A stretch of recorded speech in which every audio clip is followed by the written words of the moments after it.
Yeah, first things first, my name is Kenneth Bird, and my company is ILEG and Fusion Light Energy Gain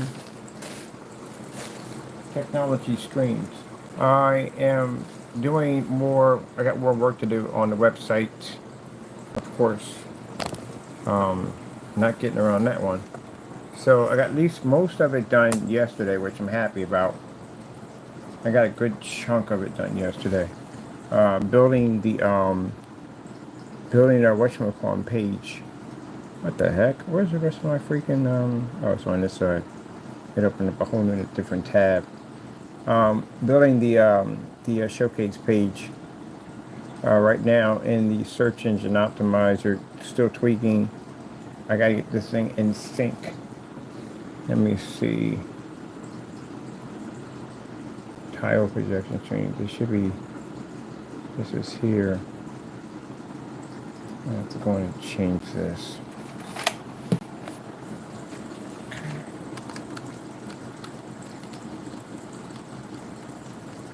So what pops up here is what pops up on Google.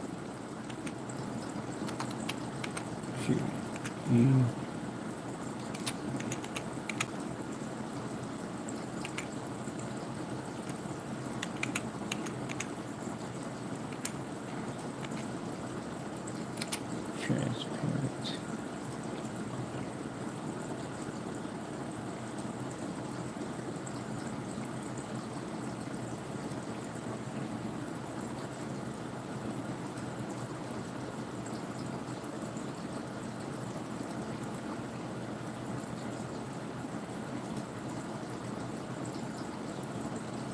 Transparent what? Transparent TV.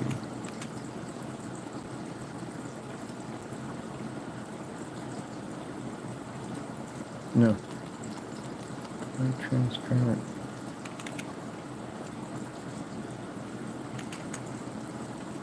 System. Tile.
Transparent. System title.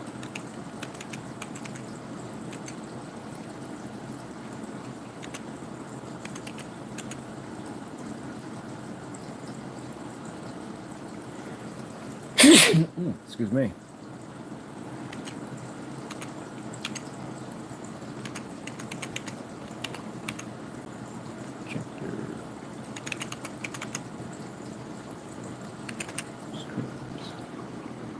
Alright, so that's in sync with this, that's in sync here. Everything's in sync. Alright, transparent system tile projection screens as the URL, which is now in sync. Everything now is in sync. Alright, perfect. I updated everything on here, so everything we have on here is going to show up on Google right now.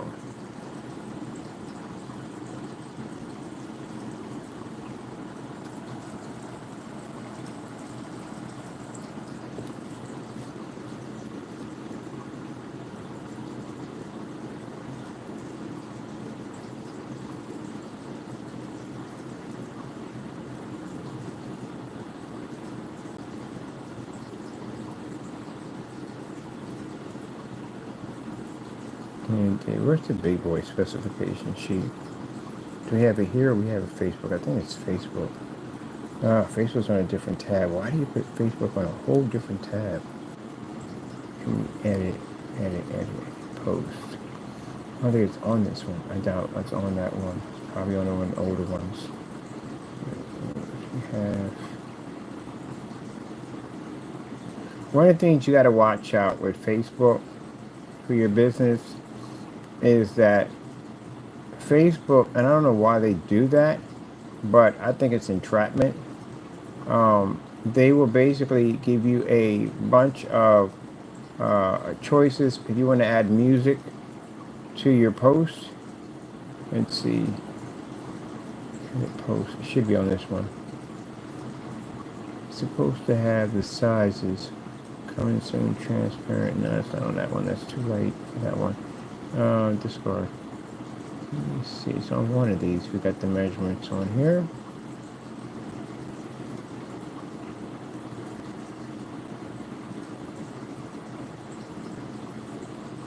Maybe on this one.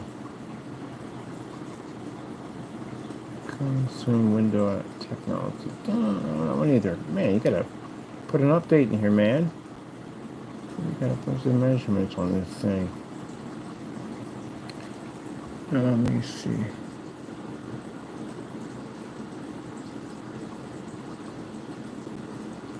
It might be on the black ones. I think the black ones. Oh, the black ones have the measurements on them. That's right, they do. They do have them on there. Yeah, they do. That's the black. No. Not on this one either. Gee, okay, I gotta put an update in here for that information on here because we should have it. I try to keep it up to par on that kind of stuff, and I have not been going in. Thank you so much. I appreciate it.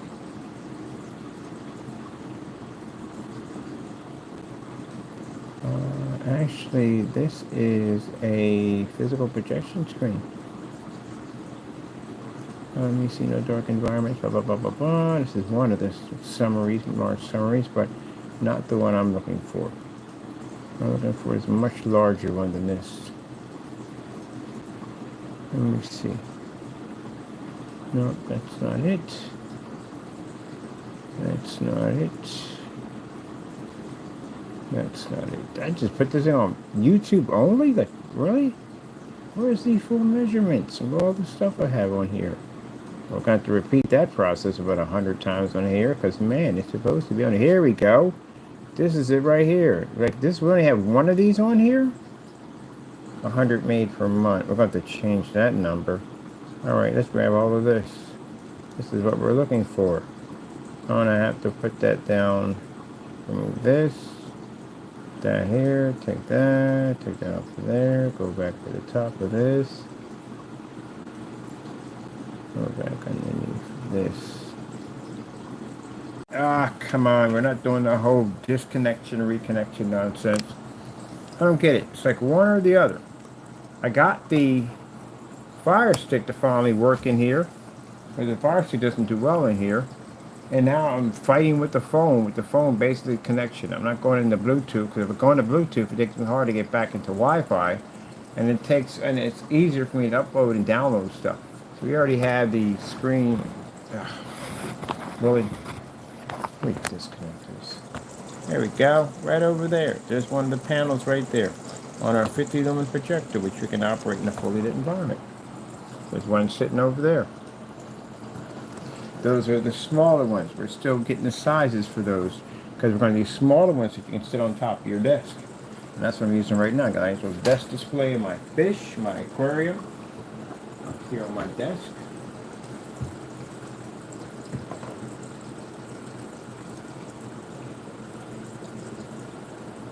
These are my nice relaxation bubble sounds.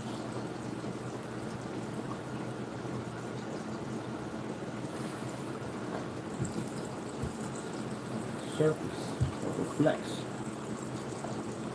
I'm going to use two of them. We've got to change for the smaller ones.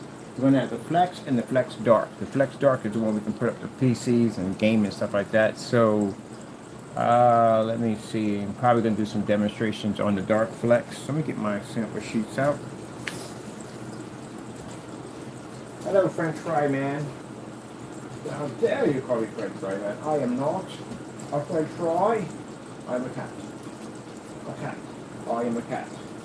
Sorry about that French fry, man. How dare you? How dare you? How dare you? Alright. So we got our samples out. Definitely want to do some more demonstrations on some of the stuff we have here. I'm happy. And starting off to be a beautiful morning. We have gotten in already and taken care of some of the things that have to be done. Where in the world did I put that at? I don't even know. Oh yeah, I put it in here. Getting some things done. So happy to be up in the morning, get the job done. And I'm glad I got so much finished on this site because, man, I tell you, I'm glad I went and got all that done. Alright, so we got the information from there. Let me go over to the other side here. Why are we on this side? Question. It's a good question. Why are we on this side? Oh, I was going to get the specification from there. We don't need it from there now. I still need to go in here and finish tweaking this. This is all good. Okay, this is done. Everything's done. What do we have for the social media? The social media share on this one. Okay. I definitely want to change that out for the tile. This is the new one. For that. There we go.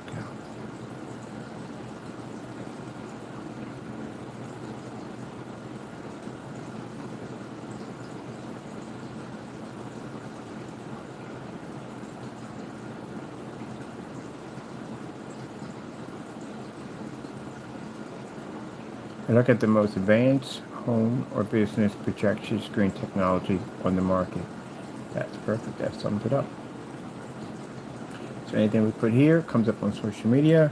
Anything we put in the search engine optimizer shows up all over Google. So that's complete. That's done. Publish that. That's ready to go. Because now we're getting people, customers asking about information. What's the information on this technology? And we have to build our show page now because our page that we have for our whatchamacallit isn't enough.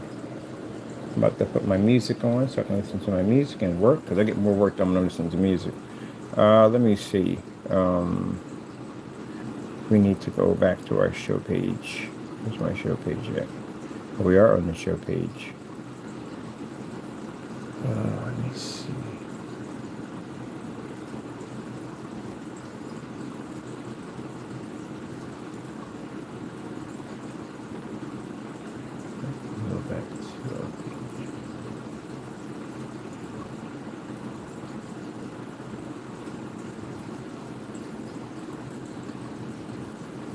Now I'm going to start the process of doing more demonstrations on our new game. Advertising it is the best, most powerful game on the market because it is. Literally, there is no demonstrations doing the same thing we're doing. So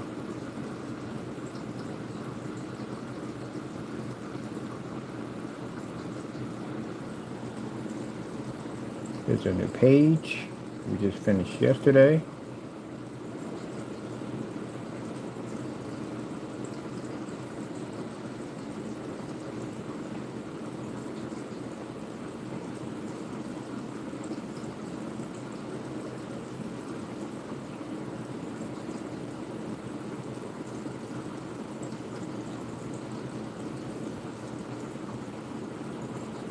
Should be top information. This is all information here.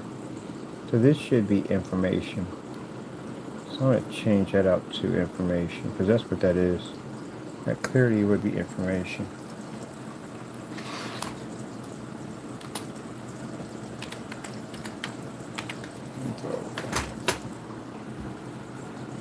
Oh, can we copy and paste on here? Oh, heck yeah, we can. Cool. Information.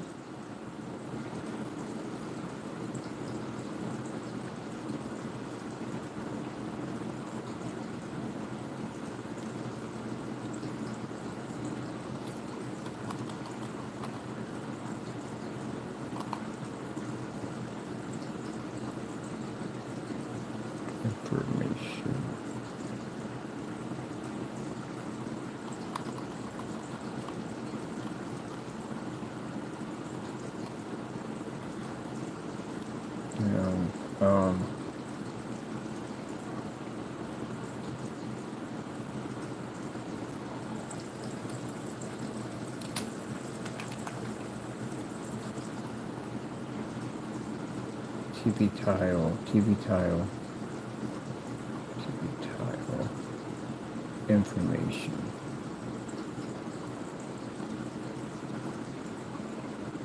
TV title information.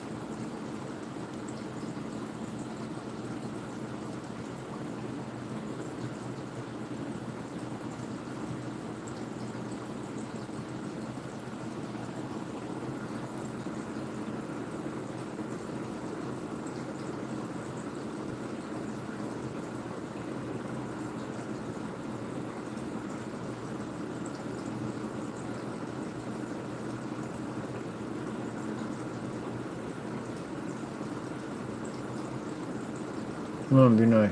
Done. There's work to do. No time for shenanigans.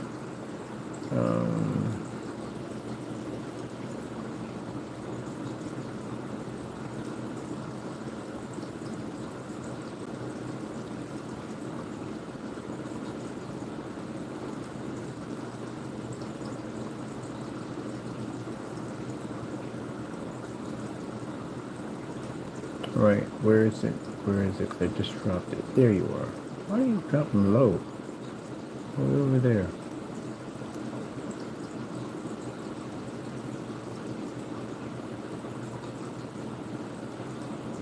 Explain what it is.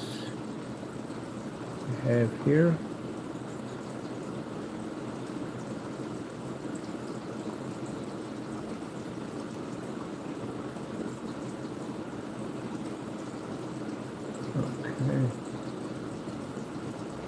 Jar.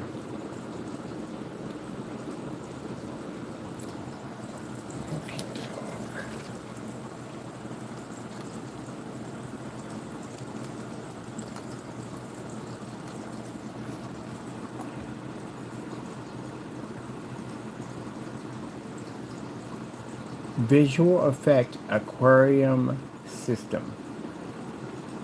Visual effect.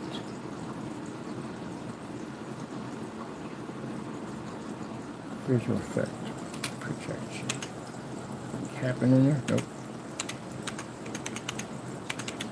Projection. Aquarium.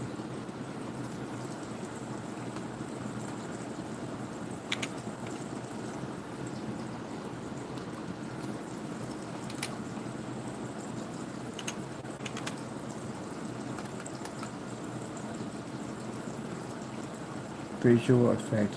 Projection aquarium screens.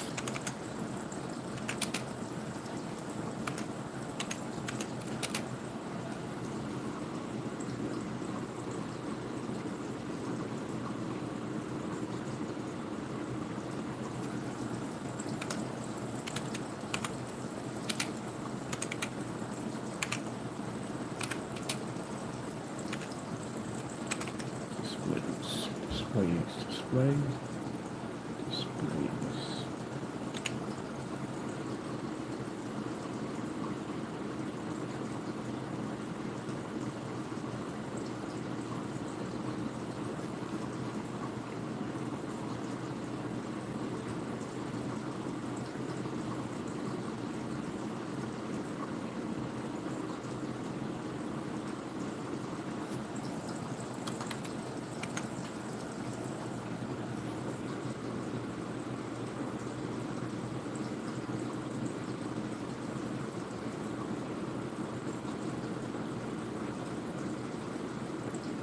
Oh, come on, clickety click, clickety click. Follow with me.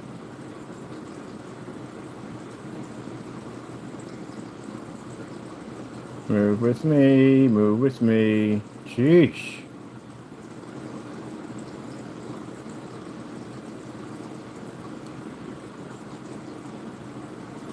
Let's save and refresh this page. Let me see. Text here. This is what I understand when I see other things on sites where people will not explain They'll leave open gaps on information. Like, what the freak are we talking about here? Like, they'll leave open gaps in information. They will not properly explain what it's for, what it does. And that's one thing I fell into when I was looking at the, I don't know what that shipping carrier or whatever that was. Hey, you, Taco, don't be over here doing something stupid. I don't want to hear it. Don't talk back to me. Just don't, I don't mind you going around doing, have your fun, but don't do something stupid. You hear him talking back to me? Do you hear him talking back to me? Talks back to me all the time. Yeah, no respect for your father. No respect whatsoever with your wow. Talking back to me. In a minute, about to give you a treat. All right, let me see.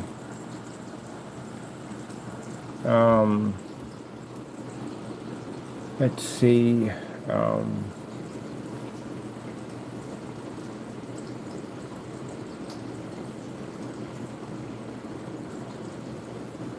These tiles are designed for projector mapping. These tiles are designed for projector mapping. Gee, let me finish what I gotta say. Just cut me off like, I got enough. No, you don't have enough. You have no idea what I'm talking about. Projector mapping. Projector mapping.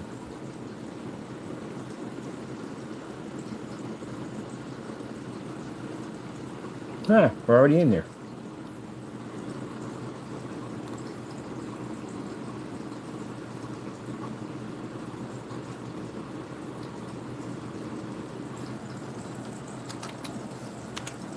These tiles are designed for projector mapping. And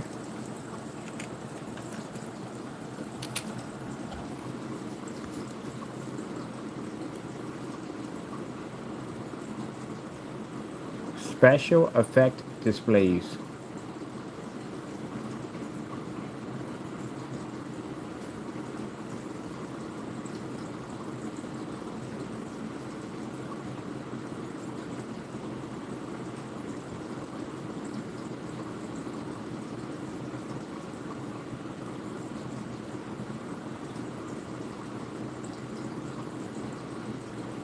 Alright, be nice, be nice, be nice. Be nice. I'm going to refresh you in a few minutes.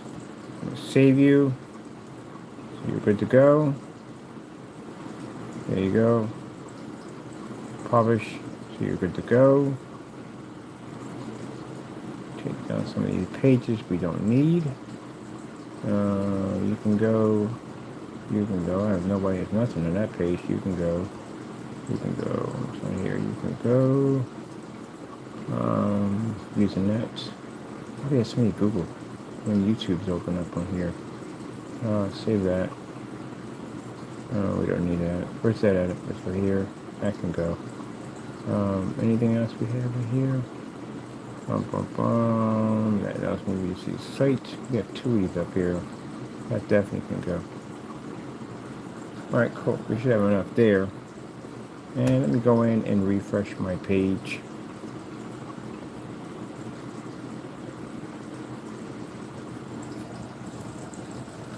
I just seem to be dragging. Taco, are you a dragon? Are you a dragon, Taco? What are you talking about? Are you a dragon, Taco? Wow. You breathe fire.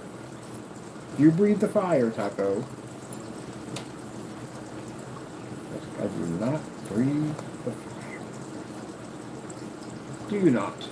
Oh, come on. You know better than that. You know darn well we don't put anything on here. Let me see. Manage apps. Manage apps for what? We don't have to put anything on here. I mean, watch this freaking Cartoon Network and freaking YouTube. The two things I use on my Fire Stick: Cartoon Network and YouTube. That's it.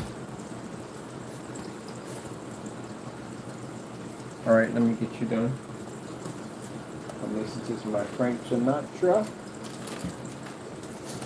I'm getting my work done. Here you go, buddy. Here's your treat. I got another rough couple of hours of work. Here you go. It's right, Taco, look at my hands. Here, right there. Gee whiz, you're freaking... I gotta get you out in the park more. Your freaking hunting skills are going.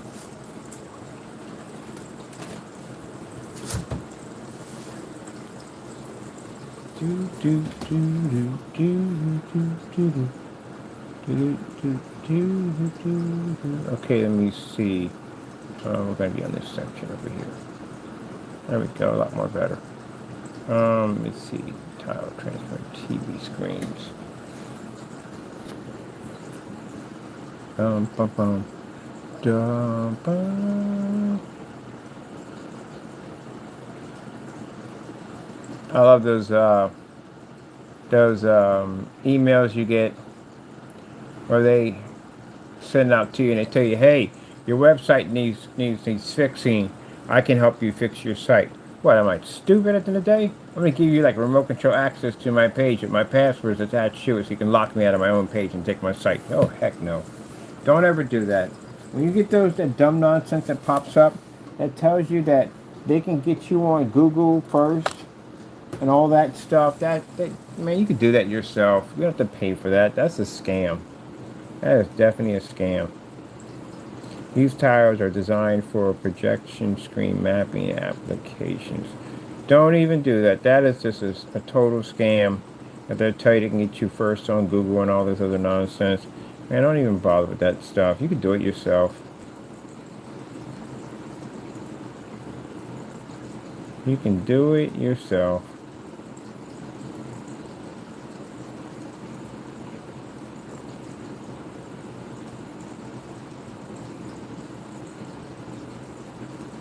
One of those jerkies used to call me up and say, hey, we're from Microsoft Support Center, blah, blah, blah, blah, blah. I said, dude, you know I can basically see you from here, right?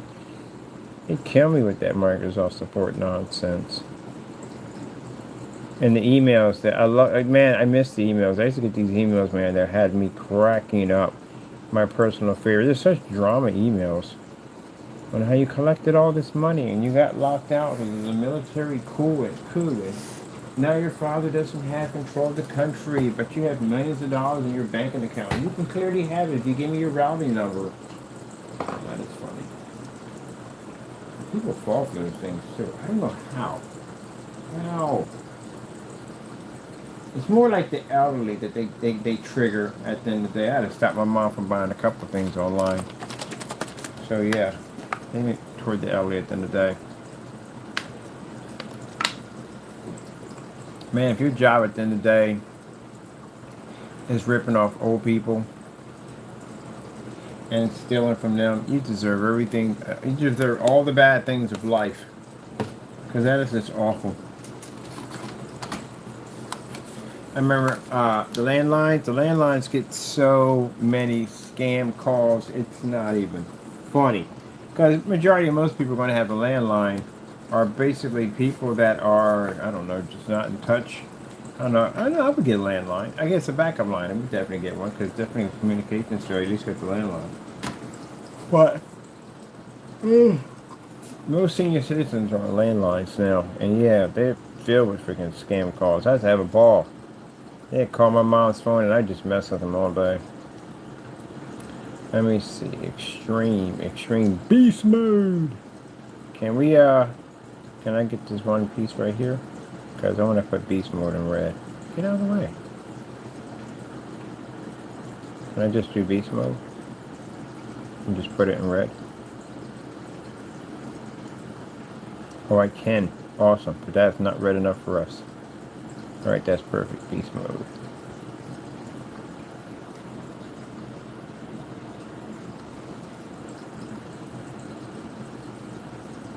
Alright.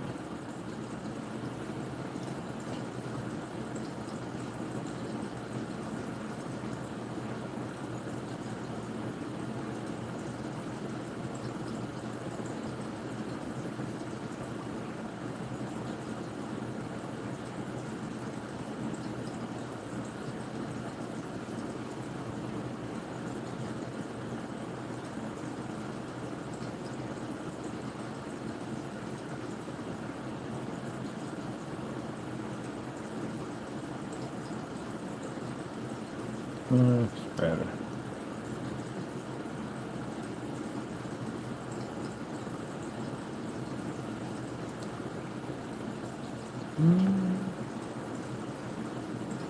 Let's see.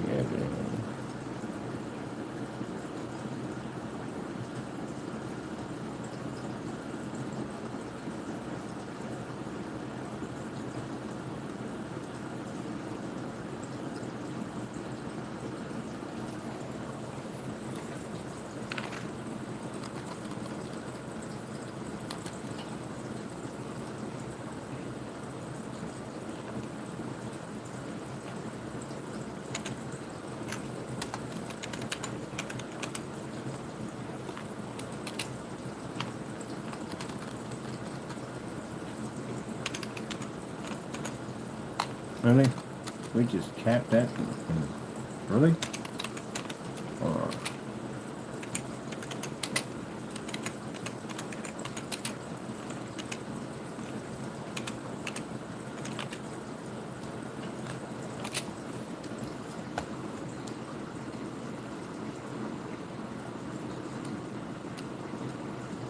Change the way you view your gaming experience. Change the way you view your gaming experience.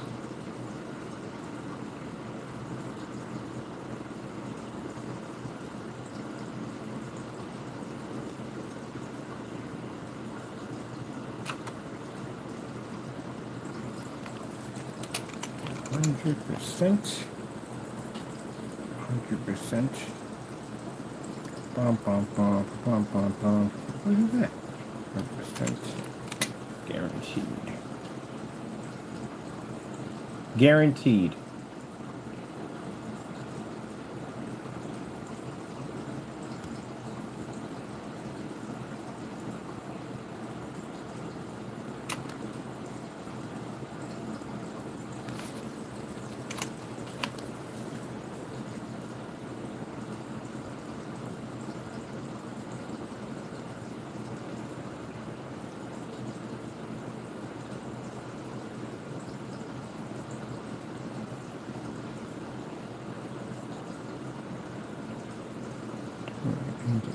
Yeah, a little bit. Take you out. Expand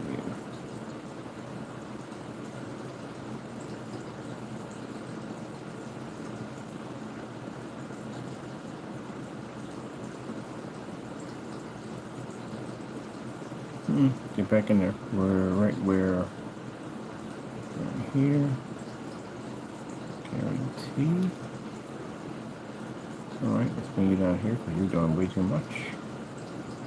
Guarantee.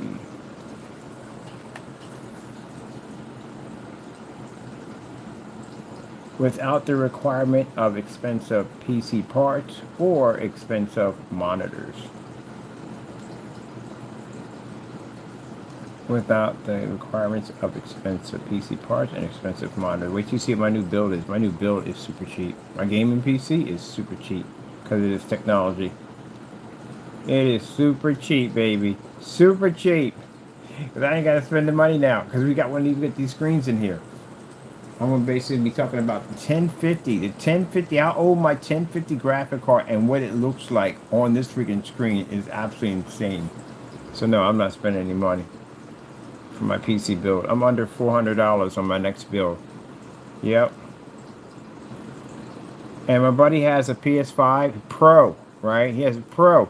And he said that thing looks better than his Pro. That screen looks better. Of course it does. That thing is insane looking.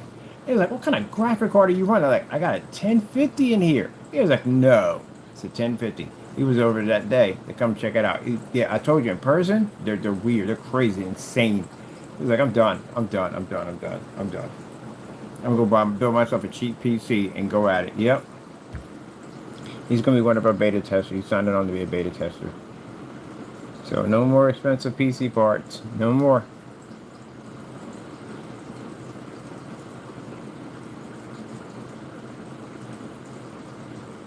Let me see.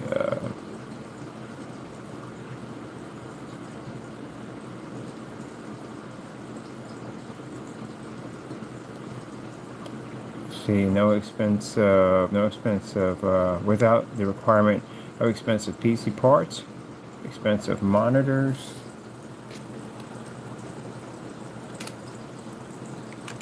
and projectors.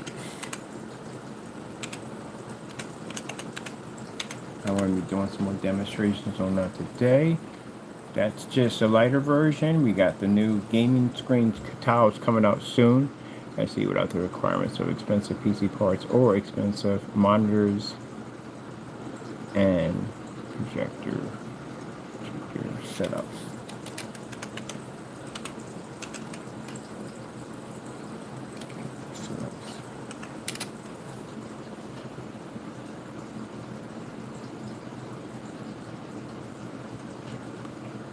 Demonstration is using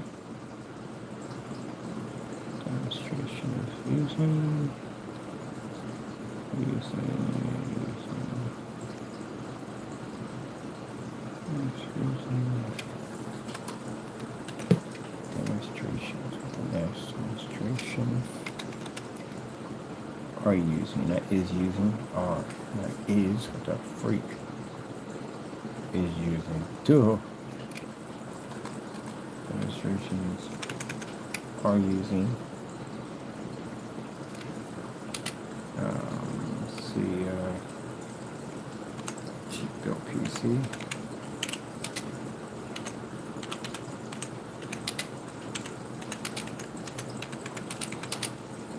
RTX 1050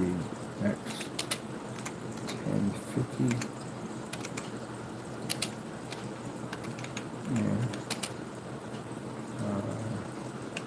christie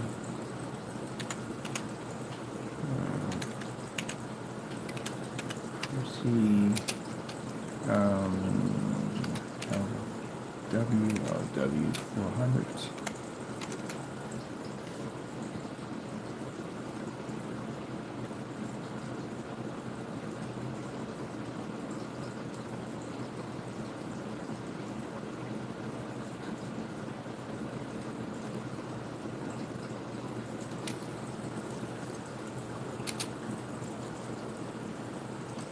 wxga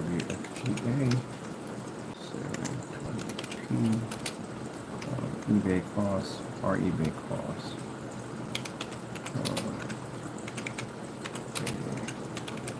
Cost $50.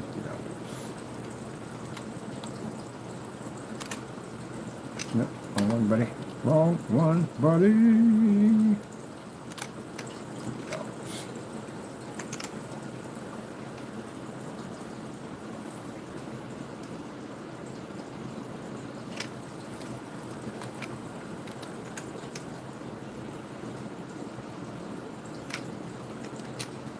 Oh, you see what the PS4 looks like on it.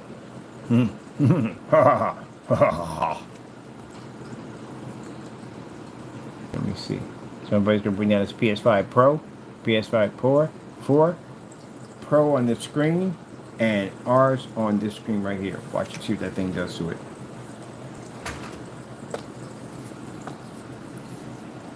Let's see. Our new gaming tile. Gaming tile. Gaming tile. I want to tap all that. Transparent.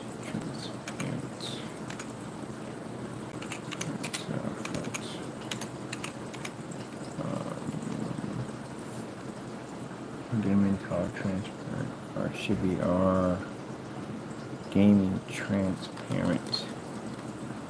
Gaming transparent front.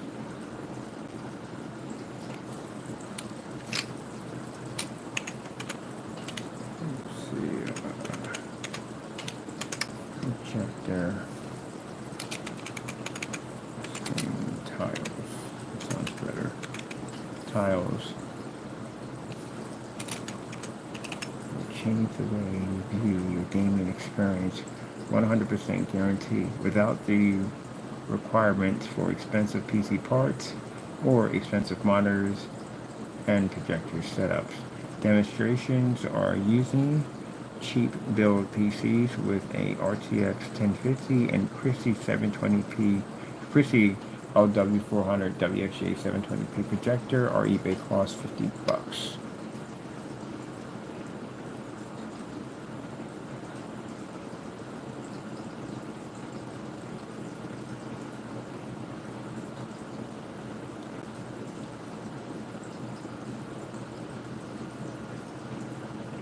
Connect with me.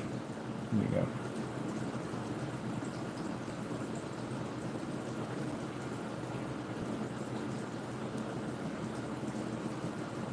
This is our black technology, black tiles.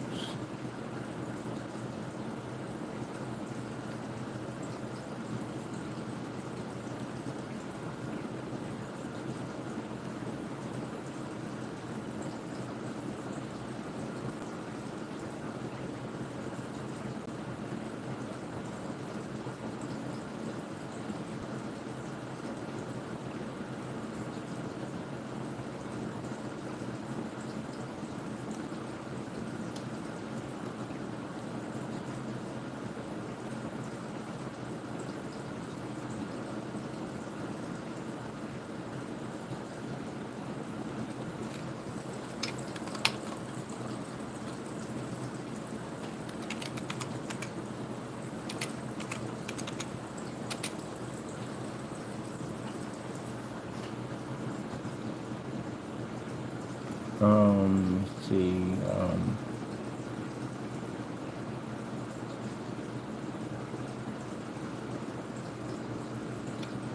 Legendary Infinity 2 contrast. Legendary Infinity 2. Legendary Infinity 2. Legendary Infinity 2 contrast.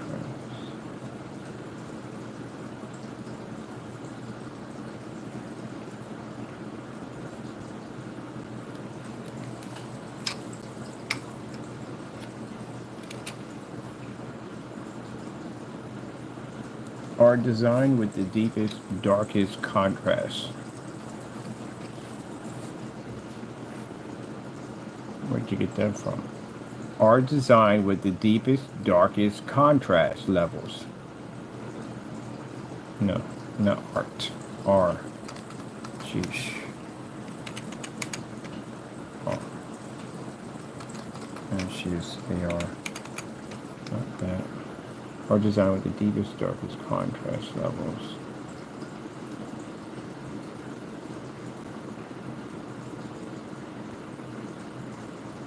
Are designed with the deepest, darkest contrast levels.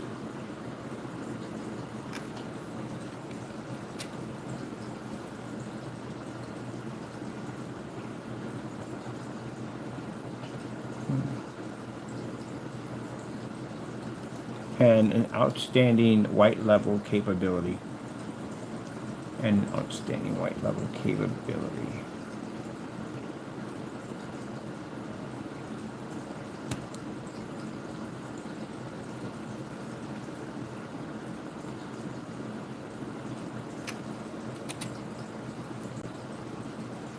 For front and rear projector entertainment applications.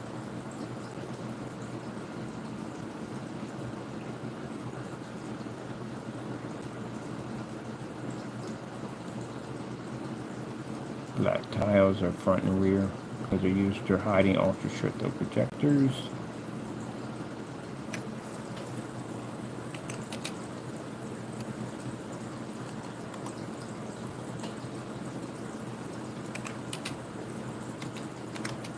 Full transparent.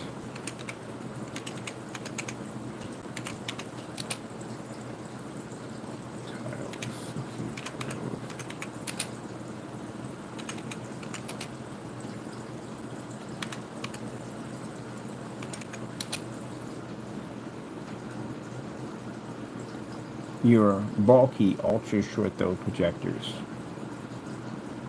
Bulky ultra short throw projectors.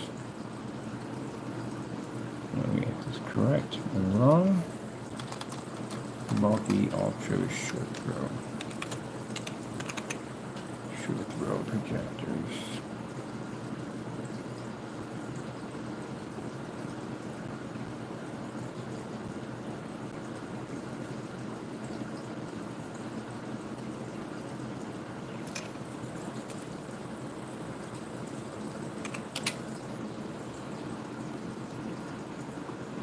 Designed to give you a more sleek, designed to give you a more sleek, designed to give you a more sleek,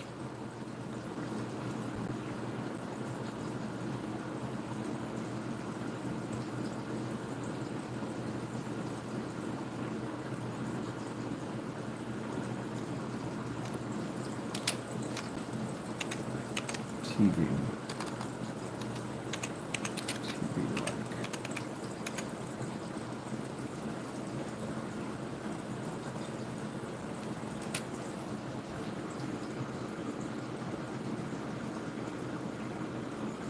Experience with both viewing pleasure and viewing display is both things. Viewing pleasure, yeah, viewing pleasure and display. Yeah, display.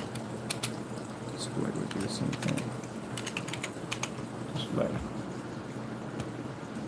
Both viewing pleasure and display. So you coming in and looking at a wall, with a screen on it, you got this big black screen in front of you now that your projector sits behind. You don't even see the projector anymore. You just click, boop, comes right on. It's just like a TV. Acts like a TV. Does it make a difference if you have a 2 million to 1 or you have 100 to 1 contrast? Everyone will receive a 100% infinity contrast level regardless of your projector, which it should have been from day one. Instead of basically charging between the haves and the have-nots. That's what it comes down to. Oh, you have 2 million to 1? I only have 100 to 1. I only have 10,000 to 1. I only have 20,000 to 1. Yeah, because now the more money you spend on your projector, the darker the contrast you'll be able to achieve. One of these screens that doesn't exist anymore. You can go out and get a projector that costs you $60. You can go get a projector that costs you $800. Doesn't make a difference. They all can pick up the same contrast now with one of those screens. So that evens the playing field. And that probably going to ruffle a lot of feathers, but you know, who cares? Let me see both you can display.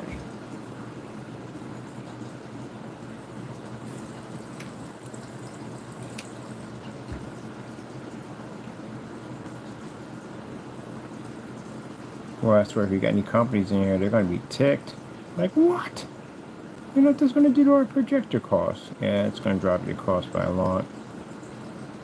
Because again, why would I sit there and spend the money for a P2? You know, these things enhance screens. It's 720p's look incredible on them. So, yeah, yeah, no need to spend the money.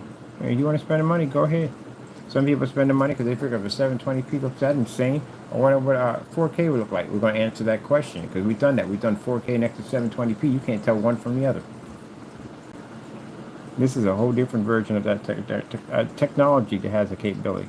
All right, let me see. Experience with both viewing pleasure and display. Display. Display.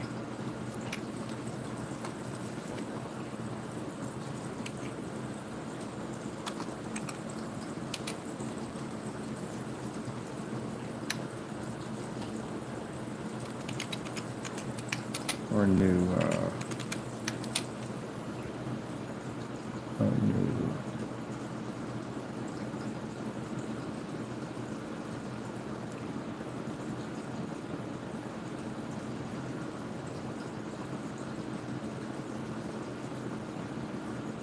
it's supposed to have it's over here, and there, boxing it out. Legendary 2.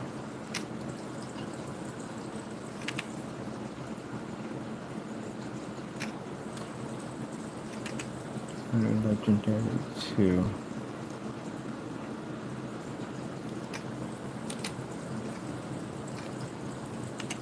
Let's see. Black. Oops. There's me in there, buddy. Still got it right. That contrast. Man, that bubbling tank next to me, man, that thing sounds incredible. Got the 50 lumen running right now on that side. Contrast screens. Let me see screens. This out of the way. Screens. Let's see. Give any name brand. Yes, we put that brand in there because nope, you can't use this on the Iowa projectors. Valve, none, you can use none of them. This technology would not function on any of them. Maybe, let me see, maybe what would function on it.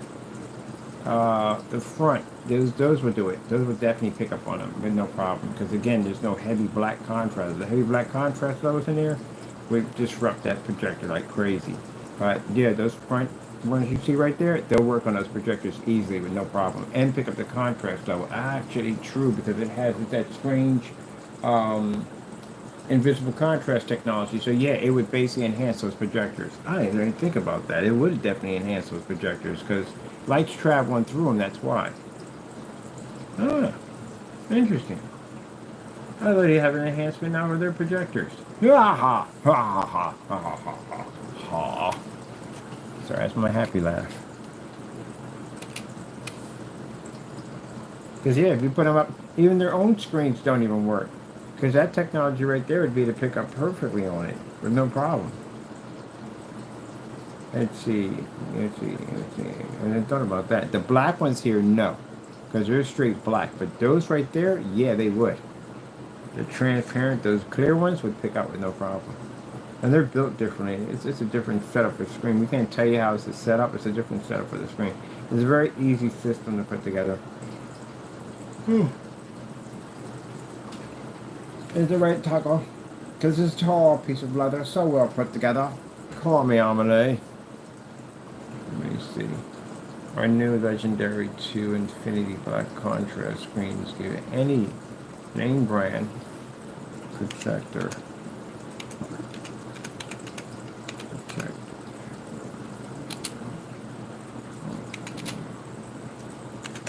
True. 100%. Actually say that about a screen. 100%. Where you at? 100%. No, that's about there. 100% black. Contrast level.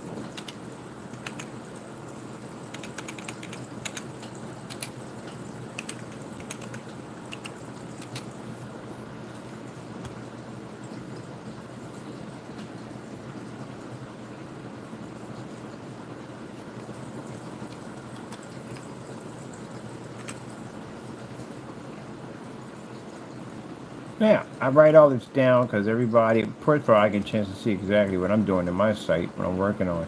But also, too, that if anybody ever wants to sit there and challenge me on this, you just let me know.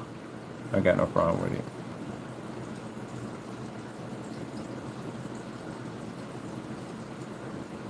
Because my projector has a 1,000 to 1. None of my projectors are anywhere in here run that. Even the ones we had at 70 and 80 projectors, the highest one we had was about 20,000 to 1. That was it. That's the highest we had in there. And that was the Optima GT 55 and 56 were the highest ones we had. That's it. Everything else is way underneath that. So yeah, we can get any one of those things to run easily. So those of you who have these high-end contrast projectors, I've been asking for this question for the longest time. I've been asking you to do a demonstration in a fully lit environment. I'm talking about turn on all the lights you have in your environment. Really brighten that area up. If possible, move your screen next to a window. That'd be nice. And not in the corner of the window. Push that thing out so it's right in the window. Do that. And then show me 100% contrast level pulling off of your screen. Your projector can't read it. That's why I see the same thing in every demonstration. If it's the window next to the screen, that wall piece that comes out before you reach the window, it'll be tucked in there, and then they'll have a curtain down on that side, but they'll have the curtain open way on the other side. The ambient light ain't making any contact with your screen. It's the one next to the window. You need to pull those curtains back, because that'll definitely smack your screen. And get it out of that little corner. Push it up so it's in line with the window, not pushed back in that corner. I see that all the freaking time. Like, why is it tucked in the corner? If you want to show that screen absorbs light, bring it up. You can see it. But I already know from the door, if your screen comes up gray, dark gray, gunmetal, all that stuff, we can tell your screen is definitely not going to read at black level. Even the gunmetal we developed, that stuff is so dark, people are mistaking it for black screens. It's beat every gunmetal we put it against. So even that screen can't even read Infinity One. Only those can do it. If I stick it up against one of those, you'll see the screen's true form. Yeah. Y'all really got to stop adding contrast with y'all screens by saying that we pull contrast level. You do not pull contrast level. What color is contrast? Contrast. Black.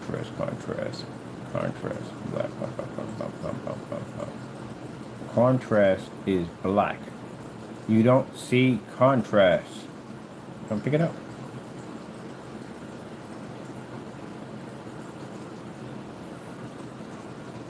I don't know what you would call it. I mean, I don't know if you call it gray. Is gray considered to be contrast? Yes, gray. Okay, gray is contrast. So you don't pick up black contrast. You pick up gray.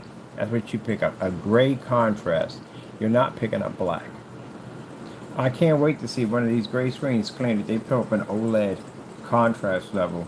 That's why you never see them say one. You have never seen a gray screen ever say that I read OLED. Because that's virtually impossible. You can't pick it up. Infinity One contrast level. Infinity One is the darkest you can pick up. You're like, but they're gray. How the freak is black gray? Did anyone graduate from school? When did we learn colors in school? I have to ask that question on forum sites all the time. See right here? That's us. There's me right there. Literally explaining to you about the Infinity One contrast level. Why a gray and white screen can't read it. It's right there. We got it right there on YouTube. Popped up. That's us right there. Literally showing you on camera that it doesn't read it. And I get into the dumbest conversations with the most, hate to say this, I'm sorry Lord, with the most stupidest people on the face of the planet. Don't know the difference between gray and black. I'll sit there and tell me that now I'm picking up a Infinity One. Man, what are you smoking at the end of the day? No, you are not. You can't read a 100% black level on a gray screen. I swear I'm going to have a ball suing you people. I am. I'm going to drag you in and out of court, and I'm going to sue you for the dumbest stuff ever. I'll make $10,000 off you guys. 10 to 12 grand I'll make off you in court, easily. I'll just take your company to court. I'll file a lawsuit against you about false advertisement and take it to court for fraud, which Epson did to a bunch of those other projectors. Oh man, that's the dumbest thing I've ever heard in my entire life. You can't have that on your website. You have to remove that. You don't pick up black.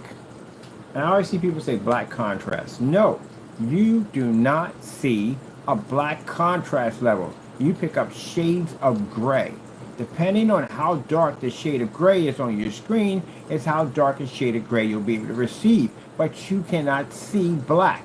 So now on, after I've done all this, get everything done, at the end of the year, I'm bringing on one of my big attorneys, and I'm going after companies. Any company that makes a statement that they're pulling up a black, will see you in court. Because you're not doing that. Because again, you're making it like you're us at the end of the day. We develop black technology. You do not. Unless you actually design black technology. Now, you get the black technology, the biggest argument will be after that, if your white levels actually read, if you can pull up in fully lit environments, what type of caliber projectors you're using. If you're using high caliber projectors, then that tells us at the end of the day your white levels are poor because you require much higher projectors to do. If you're all constantly in dark environments all the time, that states at the end of the day, again, your white levels are lacking and they're poor. They can't read in high lit environments, which is something black screens are supposed to have a problem with to begin with. But this nonsense right here, I get sick and tired of going on people's sites and saying I pull up a black level. No, the freak you don't. You pull up gray. This is what you read, gray. White screens read white. White screens don't pick up any contrast. They don't have it. The gray screen has a little bit of it, a little bit of contrast, but it picks up contrast gray. It doesn't pick up black, which is the screen behind you. And you see all those little white stars all over our screen right there? In order for that technology to be able to read a white level, and those white stars that bright, very bright as you can see, yeah, it would have to be to read a white level. Man, I've had that conversation so many freaking times, it's not even funny. Notice we're the only one up there. Like, we're not the only one up there, but our video's up there besides anybody else. Jeez, I had so many times I've had that dumb conversation. I sat there and with a cell phone flashlight and washed out a gray screen. If you have contrast, true contrast, you should be able to read that with no problem. And what people do is they do standalones. They get projectors that are high-end projectors that are going to put heavy inky levels, stick them in dark environments, and go, look, I got a contrast level. No, you don't. FP2 can't register a contrast level, and if it wanted to, it can't read a 100% black level. I have this conversation with projection screen sites all the time when I go in there. Like, I got this projector, don't worry about your screen. This projector poses a very high contrast level. You're a liar at the end of the day, because you know darn well that is not going to happen. There is no Infinity 1 on a projector. Not one, because they don't have the capability of doing it because they require a screen to work. Now, a TV, on the other hand, yeah, it can have an Infinity 1 on it. No problem whatsoever. It does not require a separate screen to work. Let's see, fusion light energy gain. Oh, man. I have that conversation with people all the time in forum sites. With gray screens, you pull a black level. No, you can't say black. Because I'll test your product, and I'll show you you're not pulling a black level. You're not reading it. So we got a few people on eBay we got to have a talk with. Because I've seen people multiple times put down black. You're not reading black. You're reading gray. My goodness. Why don't people do it right? It's freaking wrong, people. Oh, goodness. I know they're going to have to blend into some of these screens coming up. I'm just going to write them a nice email, show them a picture of a gray screen, in which I'm going to say, hey, look, you can't have that there, because technically you're not pulling black. If you're saying you're pulling black, then you're saying you're doing the same thing that I do, and you don't do the same thing I do. That's why we have to do a whole separation. When people sit there and say, well, you know, no. We pull black. You can't go out there with a gray screen and try to claim that you're pulling a black level. That's a lie. Which that means the other one's getting challenged in court on that, because he made that statement multiple times on his YouTube channel. He was pulling a black level. He really wasn't pulling anything at all. Yeah, you're going to challenge you on court on that. You better show you can pull a black level. That's another case of fraud against him. This company's being challenged. Anything you send this company is being picked apart, piece by piece by piece. So it's going to be a long process. Everything you said, he's going to be challenged on it. So if he said he pulled a contrast level, he fooled customers and made them believe, doing demonstrations in dark environments with high-powered projectors to do that, he's going to be in a lot of trouble. Or anybody else. Because you're lying to your customers. If I'm sitting here and I need a black screen for my office, I got to be in a fully lit environment, what are you telling me at the end of the day? Are you telling me that screen's reading a 100% black level? Let me see. Gotta stop that lying. Lying. Gotta tell the truth.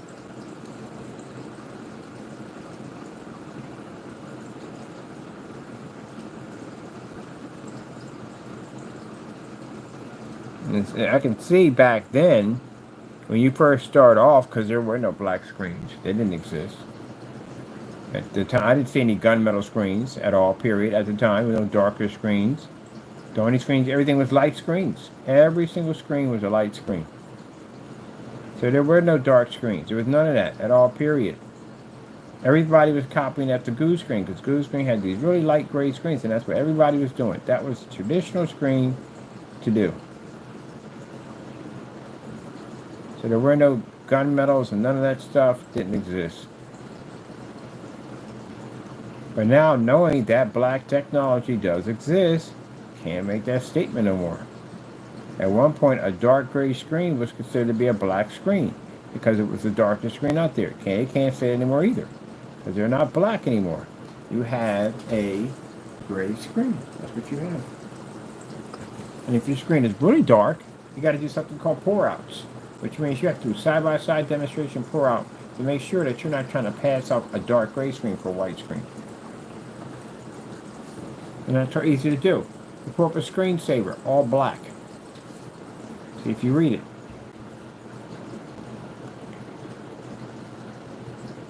But people try that too.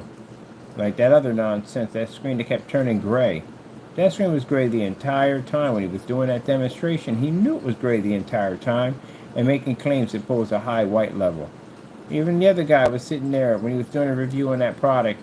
He knew that screen was gray. He knew 100% that screen was gray. But yet he did that product anyway, claiming it pulled a high white level. He doesn't understand how badly we can get that joke right there today. Easily on fraud. Can't be lying to people like that. Come on now, that screen was gray. And when that screen showed itself, where it was in the dark comes out in the light. Came up in gray, and then he just tried to lie around that. And then came back in and started cursing about it. How I don't know what I'm talking about. I was developing black technology before you even thought of on YouTube. You didn't even have your channel. I've been around. My channel's been around longer than these guys. So no, you didn't know jack at the end of the day. You want to go back 11 years and tell me, where were you at 11 years ago when I was developing the 3.0 black technology? Yeah, you weren't around. None of y'all were around.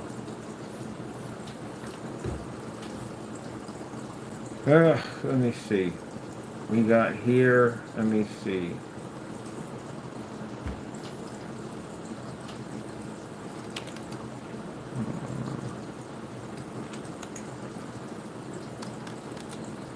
Now we got to put challenges out. You know to comment on our new game technology, because again we want it to be known on Google and every place else. So we actually, when it pulls up under that technology, that we have put multiple challenges against all companies at the end of the day to match and better our demonstrations and ambient light projection demonstrations, which means you will have to be in commercial environments only. No homes, none of that stuff, commercial. Meters have to max out. Got to max out on all your meters. Projectors all have to be in eco mode in this lighting. No ultra short throw projectors. You ain't using any of those. You go at a distance throw. That's what you're going to do, because we know distance throw will eat up your lumen count. And projectors have to be, I'll give you 25 and down. That's it. Nothing over 25. We're 25 because we're in eco mode. Projectors must be in factory settings. No calibrated machines of any kind. Good luck on that one. Oh yeah, too. And you have to have halo systems put in. Those suckers are super bright. Those things eat up everything. Let's see. R. New.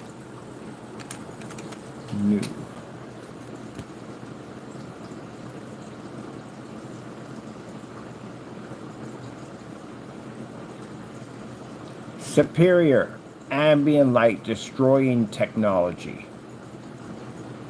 Superior ambient light destroying technology. And yes, this technology is more advanced than the traditional old ALR. Because I looked at AR, they can't even do what our technology does. Alright, copy that.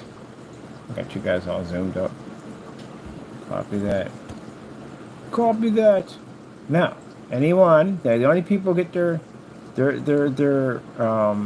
underwear in a bunch when you make this statement are people who make products. You're the only ones. Customers would never. Why would a customer say that? You guys do. If you feel that your product can do the exact same thing that our ambient light rejection technology can do, bring it. Don't talk on YouTube. No talking. Bring it. That's all I got to say to you. Do the exact same demonstration we did. Match or better. But don't forget those lights too, because I have to bring in more lights on top of that. So this screen is going to be maxed out at, well, now we can go higher than that, but I'm going to do 24K of lighting. Now, of course, you won't be able to deal with the front, because this front projection can do lights behind it and push it right through, and still push light through it with no problem. And I can take that light over there and set it down and push light. It won't even affect it. I remind you, this technology can eat 100K of light. Sunlight, direct sunlight. That's what you'll be dealing with. Nothing can stop me. I'm all the way up.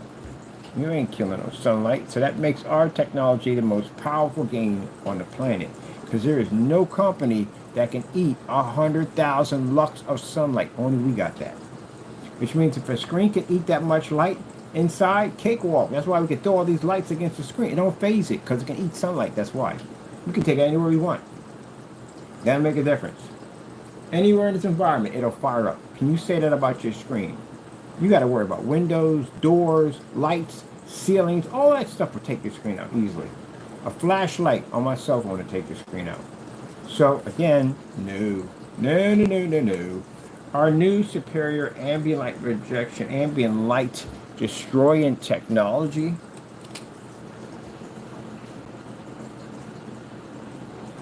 is the most powerful projection screen gain on the market. It is the most powerful projection screen gain on the market. Now, customers love this because you know why? Customers got to sit there and go, oh man, I got to be in the dark because I'm near a window. Or you got to blacken out your curtains and all that nonsense, black shades, all that stuff. Little dark bottoms, little lights in the corner. I have no idea what the freak those lights are in the corner for. Why do you have lights in your corner? Why? Why? Stop doing that. It's embarrassing. Little lights in the corner. Christmas tree lights. We call them Christmas tree lights. Little Christmas tree lights in the corner. Come on, look. We have ambient lights. We have ambient light. We have no light in the corner. You might. That's the equivalence of lighting a birthday candle. I'm sticking a birthday candle in the corner. That's literally how much light you're generating. Oh my God, oh goodness. I saw one demonstration where this guy had lamps all over the floor and they had shades on. Every single one had shades. Let me explain to you the thing about the shade.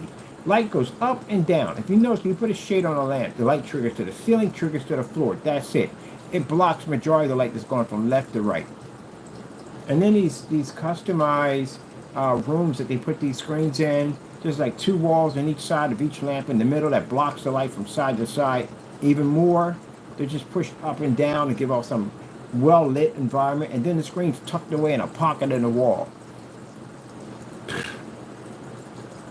Let me go in there. I'm gonna have a floodlight system, like a 6 million floodlight system, and come in and go, boom, light your area up and see what happens in there. Oh, it reminds me too, I gotta pick one of those up. I need a work light.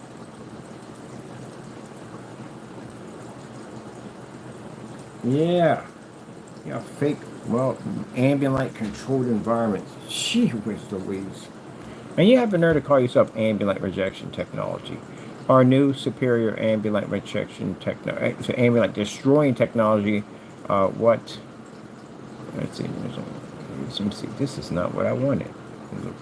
Freaking is not what is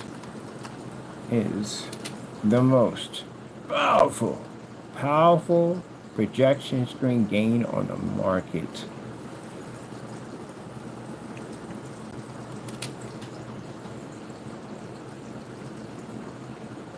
Truly unmatched on every level.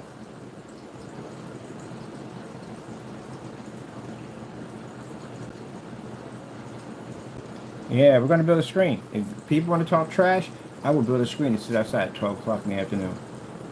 See if your screen can take 100,000.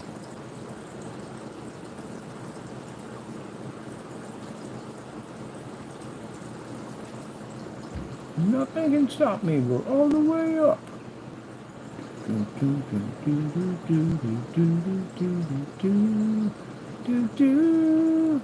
you want to challenge my website? Let me know. We stick you out. You can't survive 100,000 lux. You can't survive it. You can't even survive window light with the sun on the opposite side of the street. It affects the screen. I know, I've done all the testing already on people's stuff. Gain in the market truly unmatched on every level. On every level. Punctuation mark. Oh.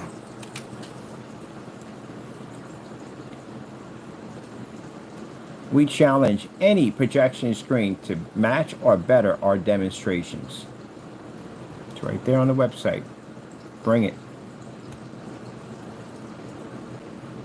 Now, keep in mind what you're going to be asking for if you actually agree to one of these challenges. I'm not wiping out one of your screen paints. I'm wiping every single one of them clean, gone. Because if I'm challenging one, all of it, I don't want to hear at the end of the day where somebody says, well, you didn't challenge this, you challenged that. No problem. We'll take all your stuff out. Now, if I want to be ruthless about it, which I'm not going to do that, it's basically to prove that stuff is better, anything you make in the future, I can wipe it out. Because we're always advanced. Stuff that, forget it. Mind, this is a 10% technology. The technology was sitting in the window was 60%. It wasn't even at full capacity yet. So remember, it's a 10% technology we have here. This is a newer version of that technology. It's only 10% completed. Like, what?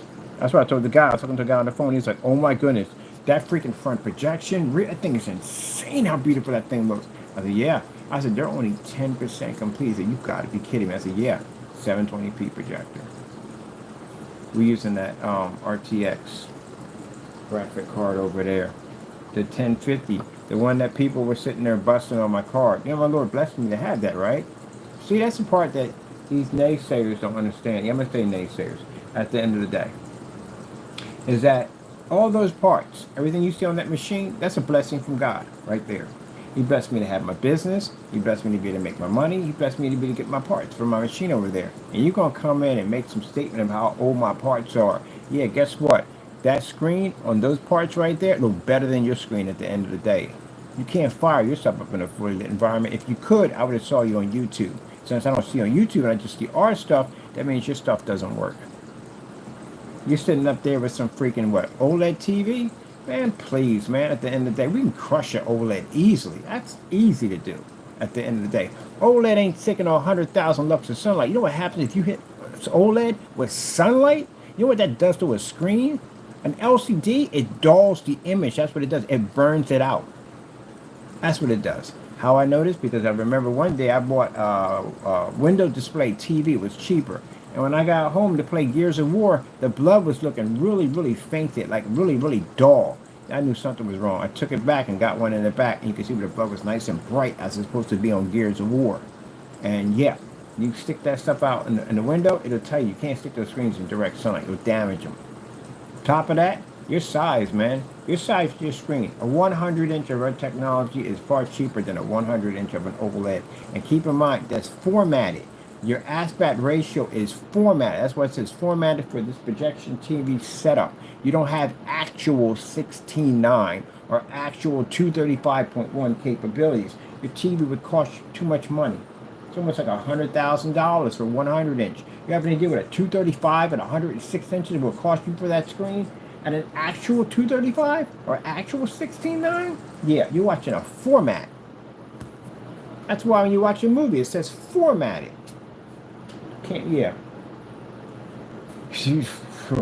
Can't game off of them. People think you can game off them. No, you can't game off OLEDs. Your HUDs.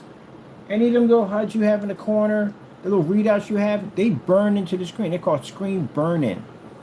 Can't use them. Even VR glasses don't use OLEDs. You know why? They burn into the screen. Cell phones, you play games on your cell phone, guess what? Burn into the screen burn-ins. That's what it causes. I know I talked to these people who had these projectors. I did the research for the first screen. The first time I heard about it, I was like, oh, heck no. You mean to tell me things are that expensive? I can't turn it off and turn it abruptly right back on? Because this would damage the system because it has to go down through a cool-down period? Yeah, right. Some guy was sitting there talking some nonsense, and then they talking about, I'm on my PS5 with my OLED. Man, that is a trashy setup to begin with. Number one, we already went through the whole thing with the whole PS5. We already talked about that already from the door. Your system's going full PC. It's already there. It's going there. You're already giving up freaking exclusive titles that bring people to your system. I know that for a fact. Any console gamer knows at the end of the day that the exclusive title is what makes the system. If it wasn't for Gears of War or Halo, most of the games that I play on my Xbox system, I'd be on PC gaming. It's a more superior technology of equipment. You got what you call scavenger parts. Scavenger parts means you have very little parts for your machine. Unlike PC has a ton of parts for it, which means we have multiple options of where we want to go and what we want to do. That's what we have. See this right here? Multiple freaking options. I don't want to use my power PC buttons. I don't got to use them. I got multiple power supplies, multiple motherboards, multiple CPUs, GPUs, RAM, you name it. There's so many different types of keyboards we can run the system. Gaming controllers, we own the world of gaming controllers. You have any idea how many different versions of flight simulators they make for a PC?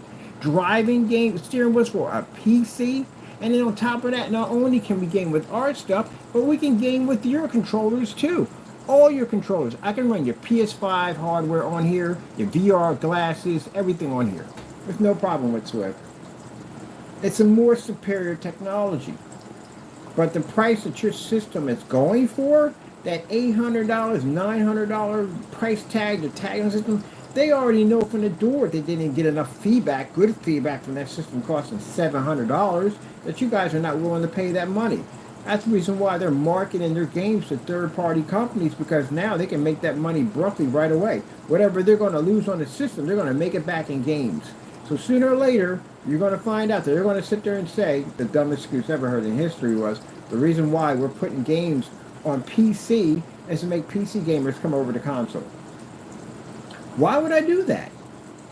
Why would I honestly do that? I can get your exclusive games on my system. There's no point. And I can play them at a better rate. You got a graphic card on there that's the equivalent to a 4070, and it's telling me that I can play God of War on the 20 series. They overhyped your system and made y'all pay a whole lot of money for something that technically we could run on PC for far less. All your games that come over on PC, we don't pay them on the same specifications that you have on your console system. They overhyped your system. I can play it at full maximum settings. All it requires for PC is a 20 series. That's it. And you're paying on a system, a series that's a 4070, equivalent to a 4070. Overpaid for parts. Way overpaid for the games you have on there. On top of that, you can't even touch your games. Modifications on your game will get your account banned. Modifications on our account give us money. At the end of the day, you make a good enough mod on PC, you can post it, people will buy it. I bought mods from other people. You can make money off that at the end of the day. So, yeah, whatever. And on top of that, the accounts are free. I don't have to pay for my account. I go in there, set it up, whoop, done. Tons of free games. If you don't have any money in your pocket, you complete your funds on building your PC. There's so many free games on there, it's not even funny. You like online games? Where do you think online games came from? They came from PC. So bottom line short, at the end of the day, which is my favorite word to say, is that the fact that you're about to become PC real soon, sooner than you know it. Look at your system. Downloadable games. PC has downloadable games. You got all the little apps and requirements like Facebook, Twitter, Instagram, streaming service. PC. You have all the stuff that PC has. The only thing you don't have is the ability to go in and manipulate your equipment, modify and switch out what you want, except for the hard drive. That's all they gave you. You can't go in there and touch that power supply. Heck, you can't even clean your system right now. Your system is uncleanable. You go into those certain compartments that you have to be in, you avoid your warranty on that thing. Come on, tell me if I'm wrong on that. People say, oh, but I can clean my PC. The fan ain't jack. You do know you got dust going down them corridors, right? You know what's down them corridors? A heat sink. A massive heat sink that sits on top of some very important parts on your PC. Dust goes where it wants to go. Dust doesn't say, okay, we're just going to hit here and we're just going to stop. No, only way you're going to stop it is you got something there to stop the dust. Dust will go anywhere it wants to go. So those two little corridors you got next to your fan, they lead way back down into your power supply system. Yeah, them little tiny holes you got all over your power supply system, allow the system to breathe, they get clogged up with all that dust, which basically suffocates your power supply system. If that stuff blankets over the top of your circuits, transistors, whatever, it'll cause your system to malfunction, overheat, and burn the freak out. That's why when a guy took a heat meter and he hit that PS5 with it, you'll notice that all the heat was generated in those small pockets down there. You know how easy that would have been to fix for the PlayStation? 2 little size filters on each side. So when you get your system, open it up, design yourself a nice little filter, and fit those filters right there on those little corridors. That means no dust can get in there. Which means if you got dust on your fan, guess where else you got dust where it's going at? Right down them corridors. And if you can't, the only way you can get access to them, you got to void your warranty. Anywhere near the power supply is warranty, you're voiding your warranty. So you're going to have to take your machine apart, go in there and clean all that mess out, and then basically put it all back together again. Which most people don't even want to open up the freaking side of it right now because it freaks them out. They may mess it up. But that's what you're going to have to do. Now, can you take it to PlayStation and get it clean? No, PlayStation does not clean those things. Can you take it over to a repair shop for them to do it because you don't want to go in there? Yeah, you can. But they're going to tell you, hey, you got warranty stickers on here. We void these things. This is basically going to take out your warranty or whatever you have on it. So they have to still go past that point. So you can't go in and clean it out. You void your warranty, and PlayStation won't do it for you. So if they do it, they don't void the warranty because it's their system. So what do? Oh, it's a ticking time bomb. Stick an hourglass on your system. Wait for it. It's going to burn out sooner or later. That's the problem you're going to have. You got a ticking time bomb going off in your system right now. You can't clean it. Do you have any idea how much dust accumulates on a system? I clean these things out from time to time. They accumulate dust all the time. We got air cleaners in here, and they still accumulate dust. You can sweep the floors, mop the floor, dust is always in the air. It depends on how much you have in your air that makes it dangerous. Now, you don't have enough in there to make it dangerous, but you got enough in there to make it dangerous for your electronics. I can tell you that much. So, yeah. Good luck on all that. But your console system is going to go straight PC. It costs too much money to make those things. Because the way you guys and everybody carried on about how expensive these things are, they heard all that feedback. You think they don't know about that feedback? You think they don't got people watching? They don't know about that feedback comes back to them? They're going to go third party. And the reason why for some people saying they're not going third party, they're giving out the exclusives already. Already. You know, you can buy the whole farm, how they said in the day. Why buy the cow when you can get the whole farm? You're getting the cow. That's all you're getting. You're not even getting the whole farm anymore. You're not even close to it. You're getting a cow. And not even a full-grown cow that can produce milk. Getting a baby cow. You got to start from the bottom all the way back up again. Yeah, there's no way in the world, man. They're giving out your exclusive games, man. That's what they're doing. The minute you start seeing... They usually do that when a system collapses. They give out their games. They go, okay, we're not doing console anymore, Sega. We're not doing console anymore. We're going to switch out and make third-party games. They're already leasing your games out to PC already. They've been doing it since 2020. Nothing new. So with that being said, guess what that means? Goodbye console. Because that's the only thing that makes and breaks the system is exclusives. Now I'm going to go out and buy a Nintendo Wii Switch. You know I'm buying one of those? Because I can't get those games on PC. Can't get them on PC.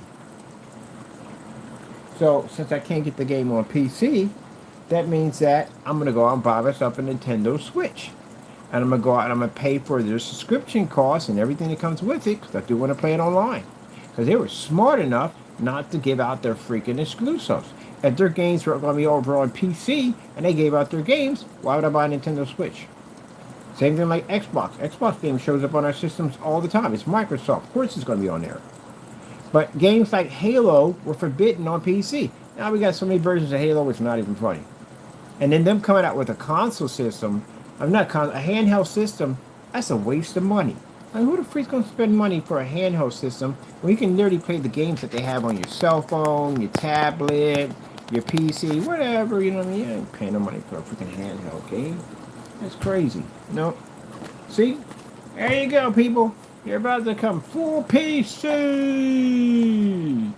Yeah. And for those of you saying, well, you know, I'm never going to switch over. Yes, you will, because they're going to cut the lights out on you. They're going to kill the servers.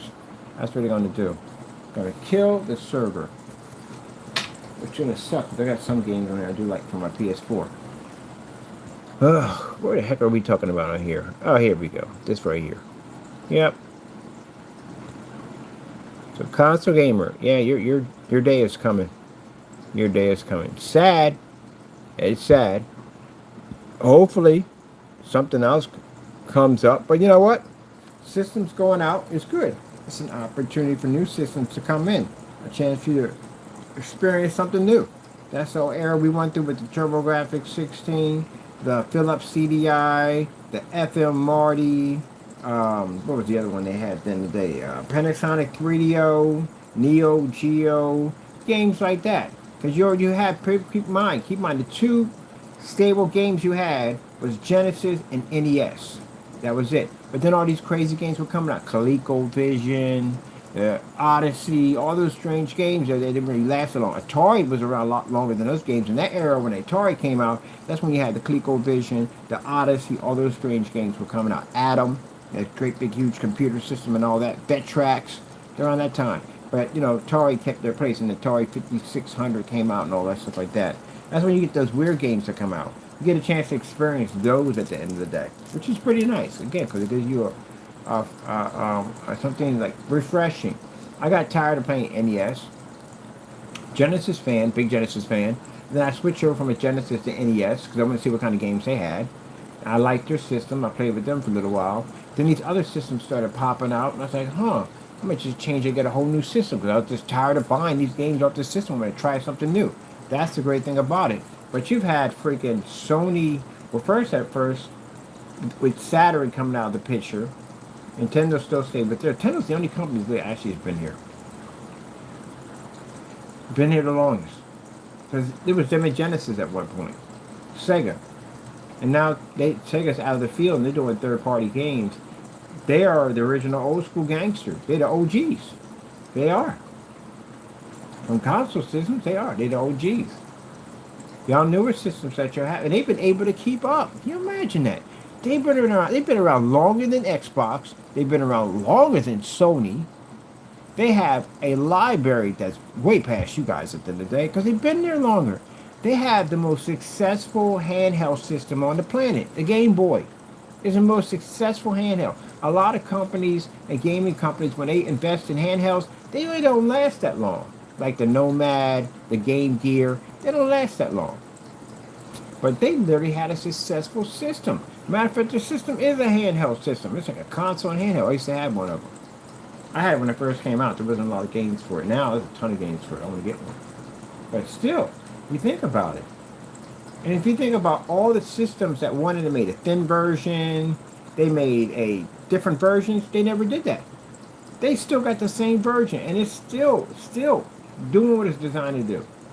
And meanwhile, you got 5 different versions of the Xbox, several different versions of the PS5, which in turn I came with a Pro. Can you believe that? They know what they're doing at the end of the day. You remember I told you about spreading yourself too thin? That's what happened to a lot of gaming companies. They spread themselves too thin and they burnt out. Yeah. I got multiple console systems coming out. It's supposed to be one console system, and that lasts for about 4 years or so, 5 years, and then a new system comes out. Not a freaking console system and 5 other console systems in the same generation of that console system, especially what Sony did. Sony came out with a console system that was supposed to be next gen and then turned around and stabbed those people in the back and came out with a next gen better than the next gen that they had. So your system became standard.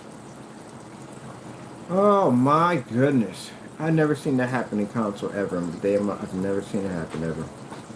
There's just too many of your systems. There's too many of them. They'll make like 5 systems in one freaking seed, like in one freaking spread. They'll make 5 something different systems, where the NES doesn't do that. They're the original OGs. They know how to do it. Y'all can learn something from them. So y'all constantly putting them down. Y'all can learn something from them at the end of the day. And if you think your library is bigger than Nintendo, you've lost your freaking mind. I could never catch up to that. They've been around for too long. They were out before you guys existed.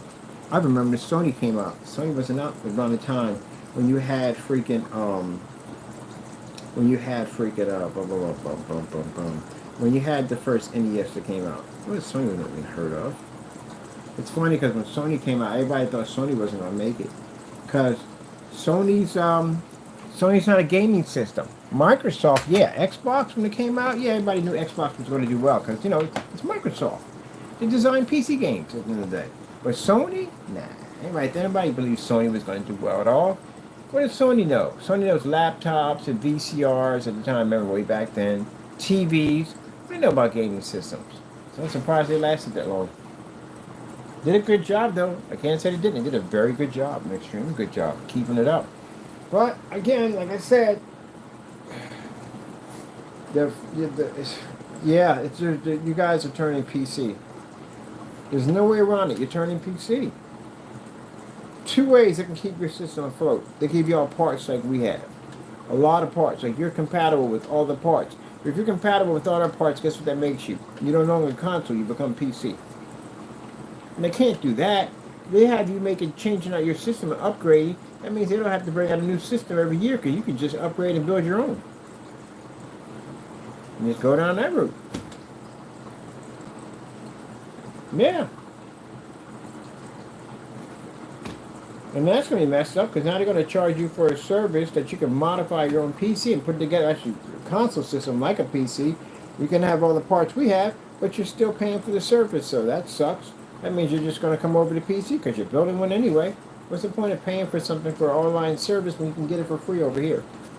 Just basic common sense. So that's not going to work either. So how would they fix this mess? They can't. Because they built their systems too much like a PC. That's where the mistake they made.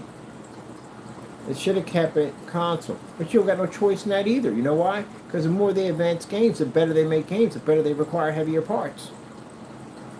More expensive parts. More expensive parts means you're going to have a more expensive machine. Somebody's got to pay for those parts at the end of the day. So yeah, it's bound to happen. Now if somebody brings out a system, I don't know how you do this, without it being affiliated with a PC. I don't even know how you would go about it. Apple supposed to be coming out with a system. But then again, how many gamers are going to jump on the Apple system? I don't see a lot. I don't see that happening. I really don't see it happening. I see Apple do coming out with a system, but I don't really see a lot of hardcore PC gamers on there. Nah. Them Apple glasses they came out with, the games and other things were horrible. Oh, they were horrible. They were like the Wii U games. Oh, egg people at the end of the day running back and forth with no legs. Boring. How long did that crazy last? Not long.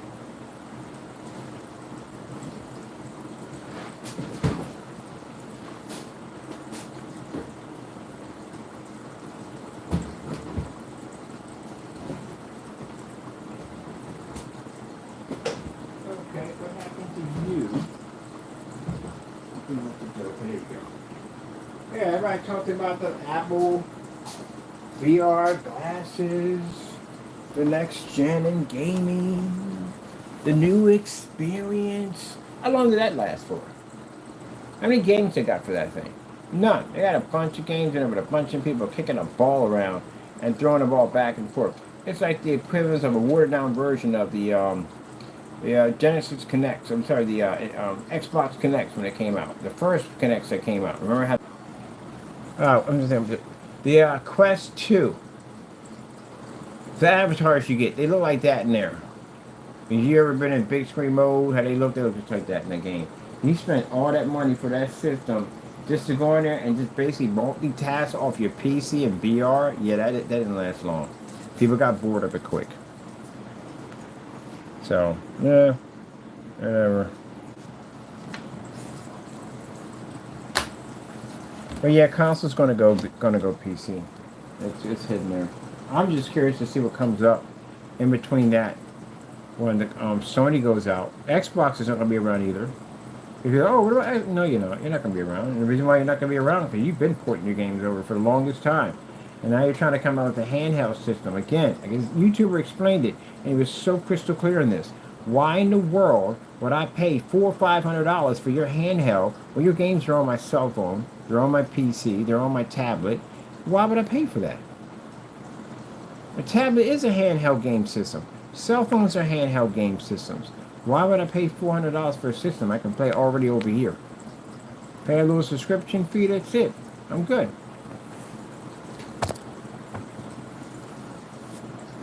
There's no point. That's why Nintendo didn't give their games out, because they knew that the exclusives make the system. Alright, see, our superior ambient light destroying technology is the most powerful projection screen game on the market, truly unmatched on every level. Here we go. We're supposed to put in, we challenge. Matching better our demonstrations. Yep. So, bottom line is saying that you have to have now expensive PC parts, the game with high graphics, and not anymore you don't. Not with that technology sitting over there, you don't. 1050 RTX 1050s over here. I'm gonna build me another one. I'm gonna splurge and get myself a 1060 graphic card, maybe a 1080. I don't even decide yet. And I'm done. I don't have to ever build expensive PC graphics. Don't even need it now. Not even need it. Only way it's going to come in effect, well, actually, tell you the truth, honestly, you can build a PC for under 500 bucks. You don't need the parts. If you're going to go with anything that's going to run majority, most of the stuff, I mean, you can run it on low-end graphics at a 3050. A 3050 can run anything on low-end graphics, so run it. You want to run at max settings, but this screen over here makes your screens look like they're in max settings. And mind you, my graphic cards are outdated. I haven't updated them yet, which I got to get around to doing that, which I keep forgetting. So yeah, no point.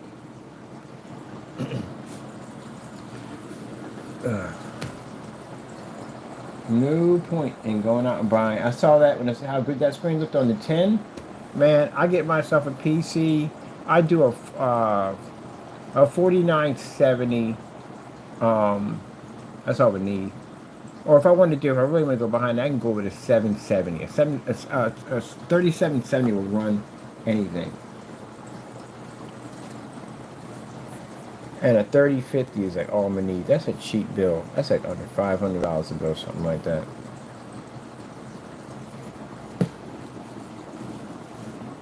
Under 500. Into every little detail. There it is, right there. There's our baby. Our Fusion, our new technology screen.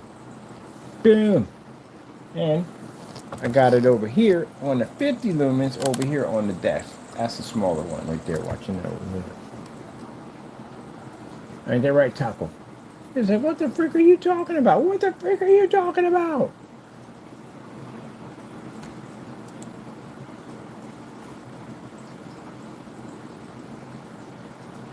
And so just like TVs.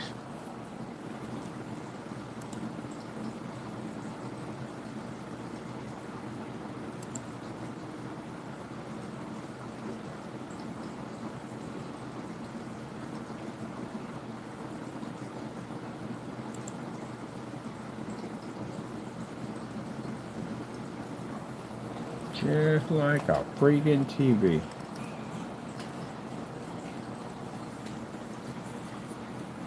No need for expensive parts anymore. That doesn't pass. That's off a 720p projector.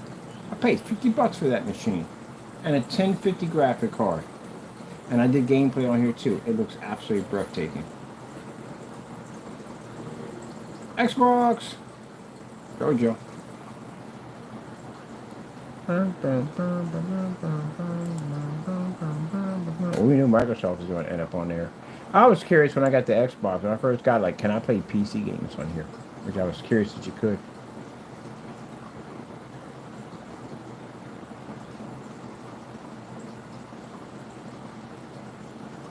So you think that's the switch? Now I would get that definitely. Because a lot of our PC games don't end up on console. That's another thing too. We got games that you would never see on console.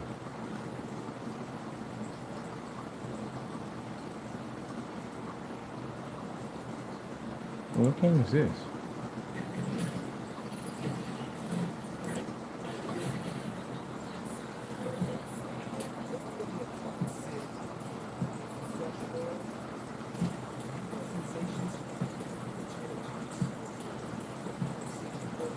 Oh, cop chases. I love cop chases. That Need for Speed High Pursuit was my shot. Pull her. Pull her.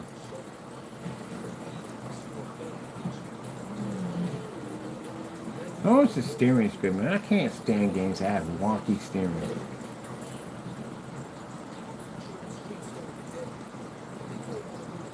Oh yeah, I'm definitely picking this up. This is my kind of game.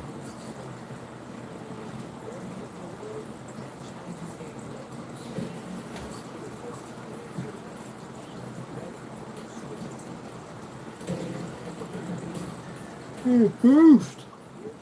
I need more boost.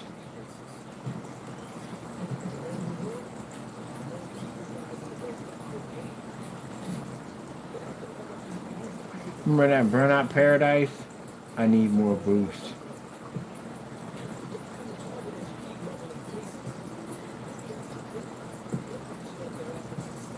That's another thing too. That downloadable content, oh man. I paid for so much downloadable content on the freaking Xbox 360. It wasn't even funny how much money I poured in that. And to find out I couldn't transfer any of the licenses over due to the fact of all copyrights and stuff. I mean, come on. That's a lot of money spent.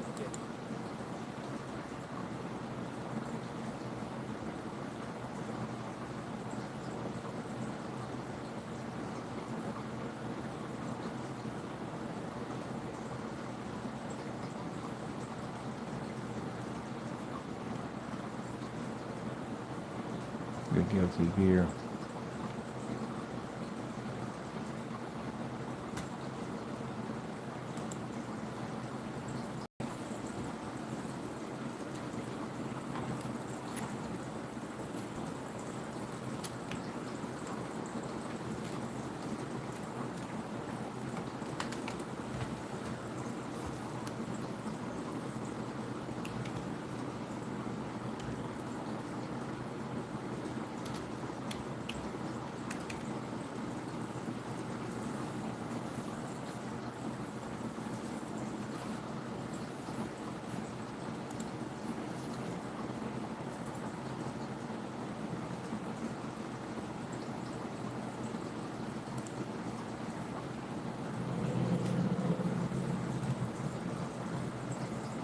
And the contrast levels. The visible technology for our front projection screens, our free contrast is unfreaking believable.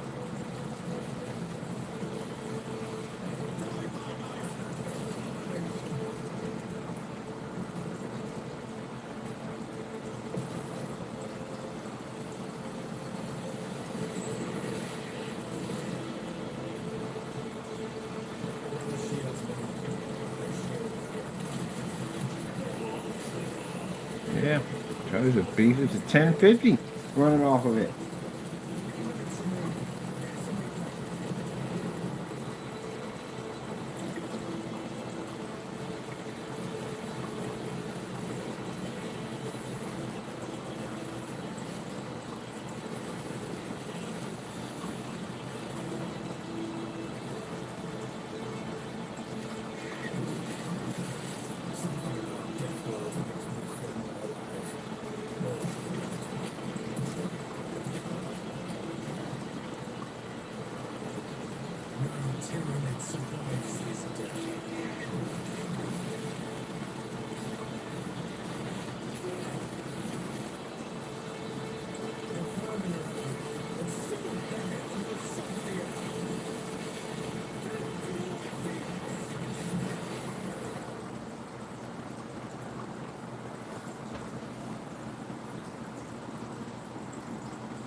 Yeah, no more spending money for any parts.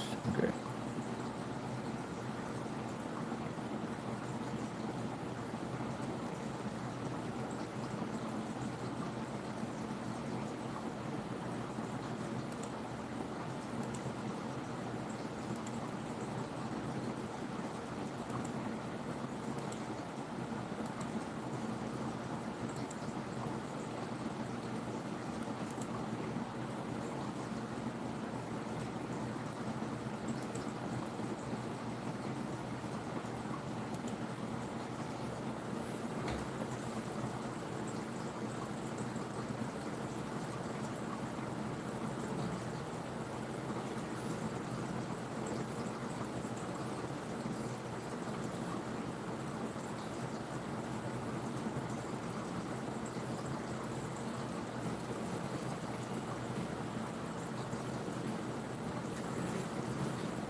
Let's do my lights on.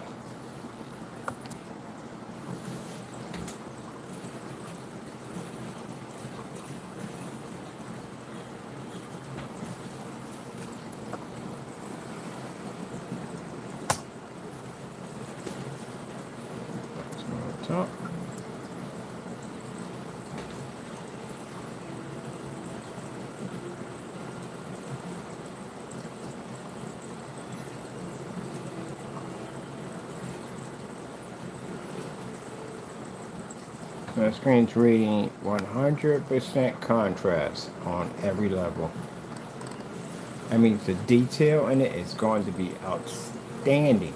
Remind you, this is not the gamer version. The gamer version is much more advanced in this. Because we always make the colors higher, contrast is much darker, screens have to be super bright.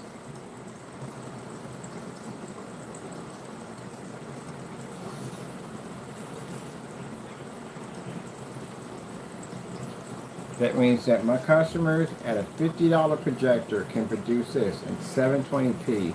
And if they're building a PC system, yeah, a 1050 is more than enough to what they're going to need.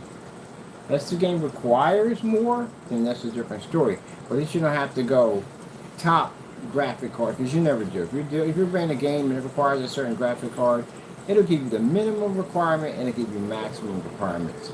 As long as you keep it within that minimum line, you're good. You can play whatever you want.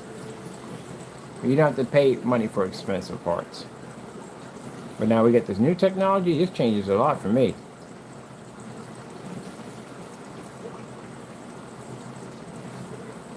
It changes a lot for me. Because that makes my games look absolutely insane now.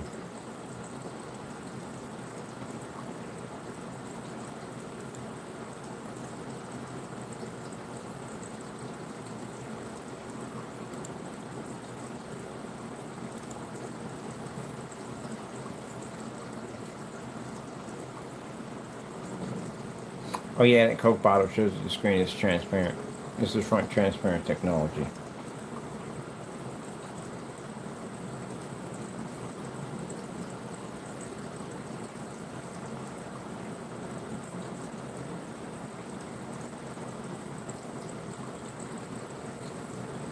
Look at that Coke bottle disappears and reappears.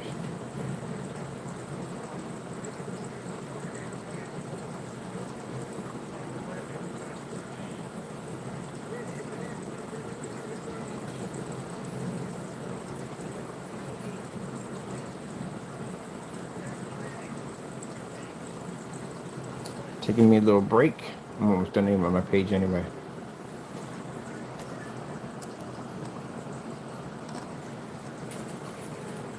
Something like this is going to require extremely heavy contrast levels. Gray and white screen can't read them.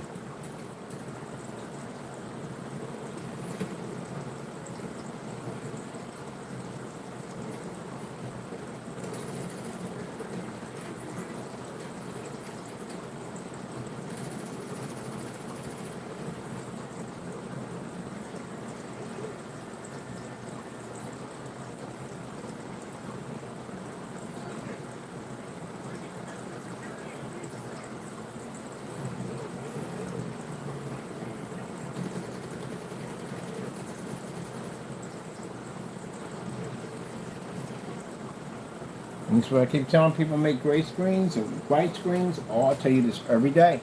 Every day I come here, I tell you the same thing. You have to advance those contrast levels. It's a must for gaming. It's not passable. You can't run this. How are you going to read it?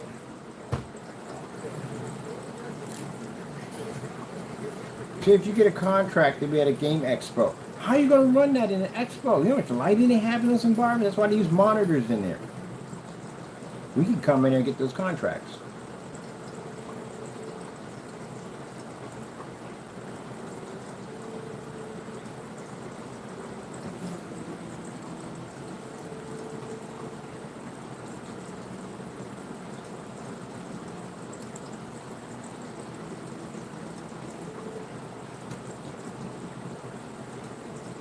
Contrast is super important. I go, no, but you don't need. Yeah, freak, you do.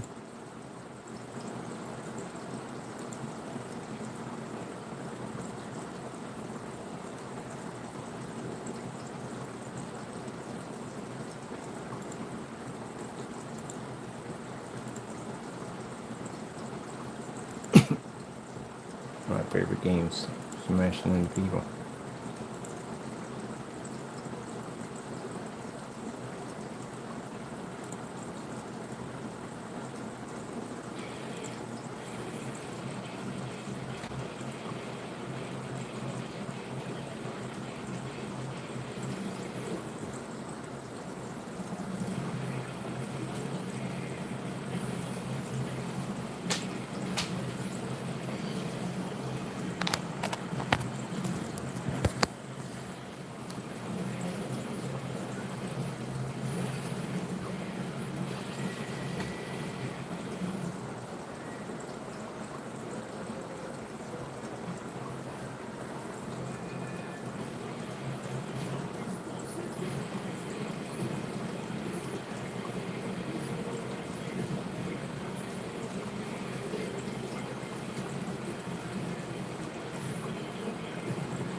See? These games look absolutely outstanding.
I'm going to say calibrating? Yeah, right.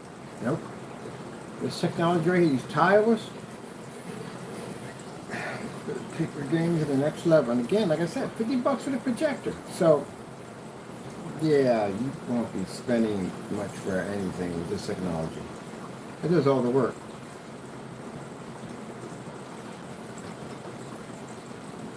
It's designed to do all the work.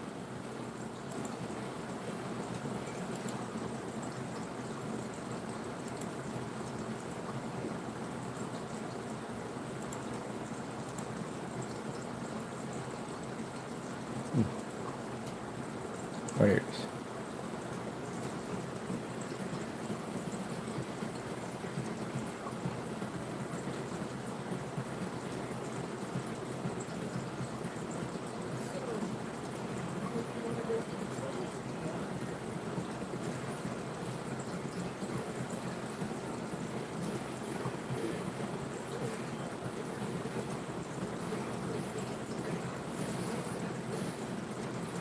fix any console, whether it be retro or new or PC. Doesn't make a difference.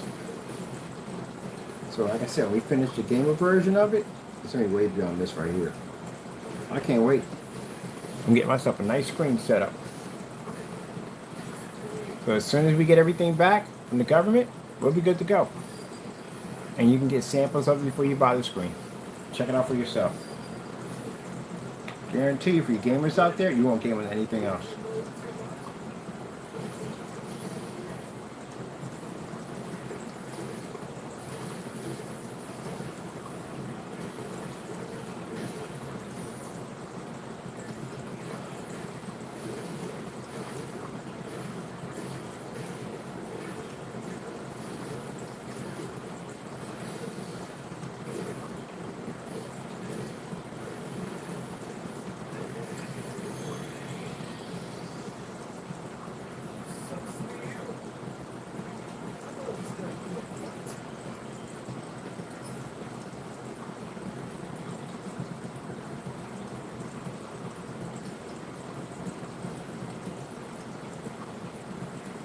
So like I said, this is all transparent. You either put your action figures all across, that way you're in the building and set it up. But you either put your action figures up there, so when it goes up, you see action figures, it comes on, you disappear. Yeah, you gotta evolve with these things.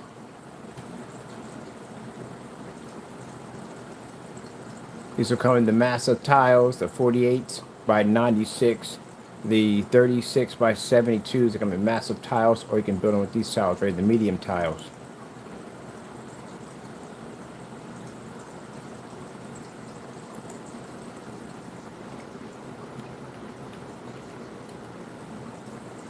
Sonic fans.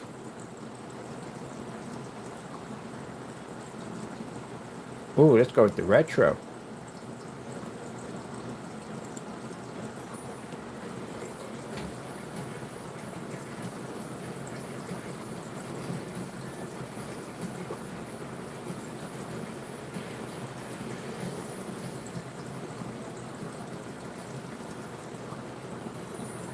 Makes everything look amazing.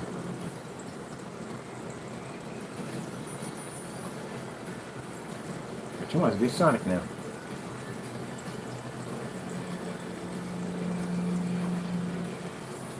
Eggman.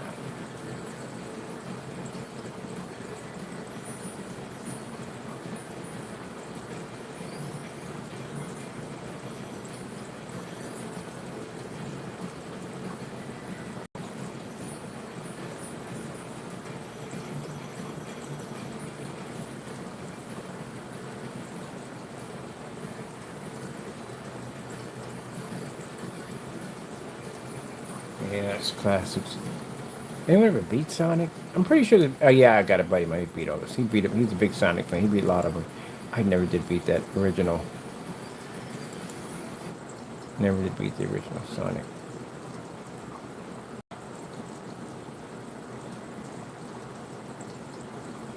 Sonic Racing.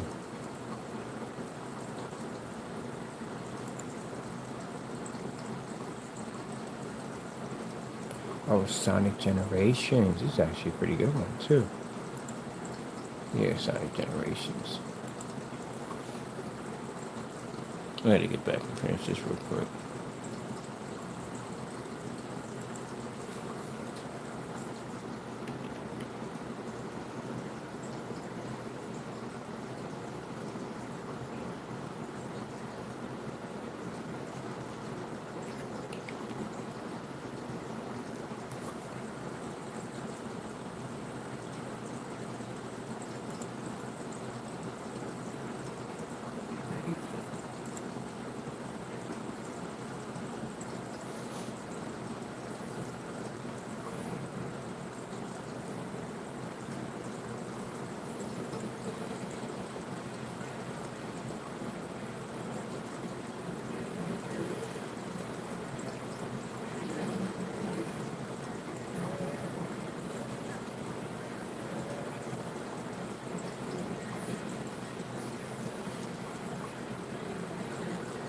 Need for Speed. I love being chased by the cops. Need for Speed.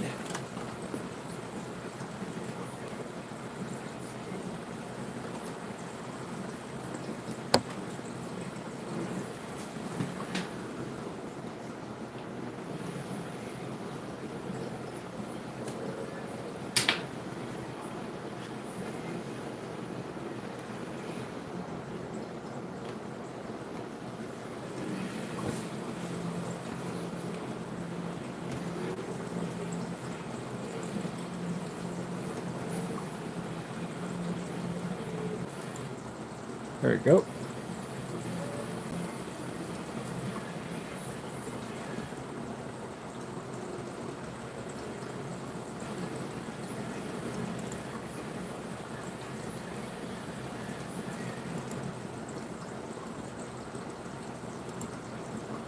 What do we have in our library? This thing, I haven't. Oh.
Everything in it's got insane contrast, which I freaking love.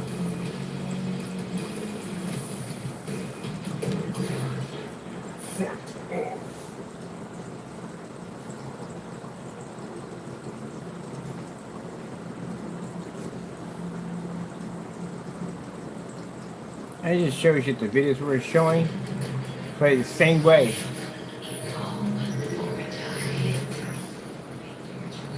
Play the same way if I'm playing the actual gameplay.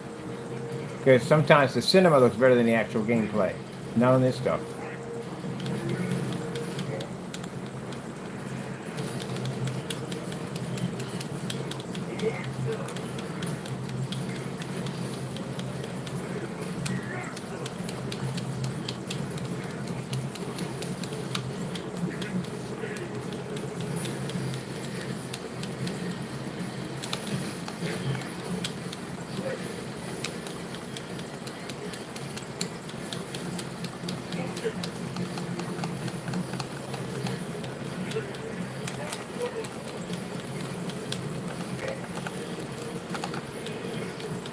I'll take that piece down.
So that's the reason why I do a gameplay, because usually when you see the cinema, and the cinema really doesn't really mean too much. It's just nice and I'll look at, but actual gameplay of the game. That's why we're looking for actual gameplay. And it plays just like if you're watching the cinema. And again, 1050 graphic card, RTX, which I paid $80 for back in the day.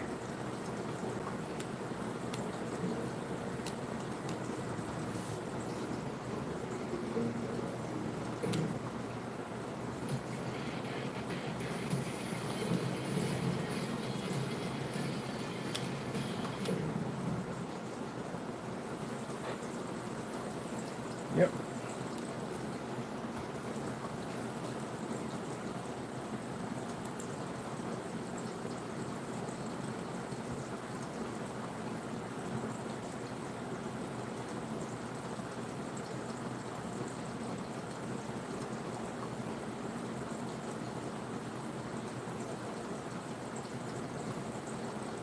Oh, Call of Duty. I never downloaded that thing.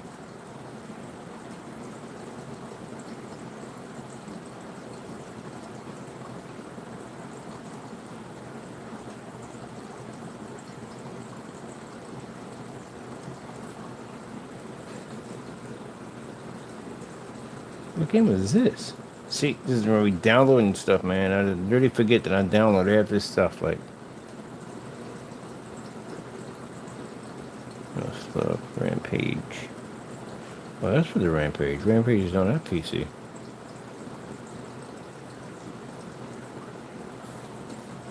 You see how colorful? Man, I'm telling you, man, this thing boosts the color capabilities like no other.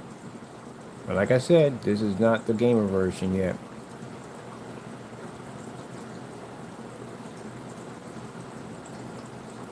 I'll play with Disney on here real quick.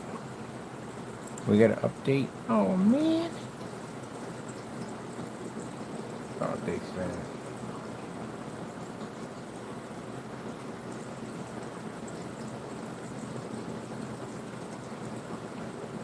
Oh, Disney got looking crazy on this thing, man. It's got to look crazy on here. Yeah. All right.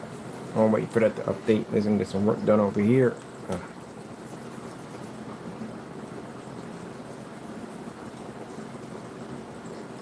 All right. Let's see. We challenge other projection screens to match and better our demonstrations.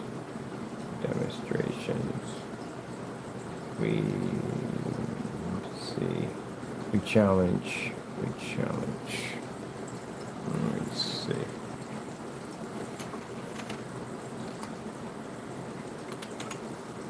We challenge any projection screen to match or better our demonstrations.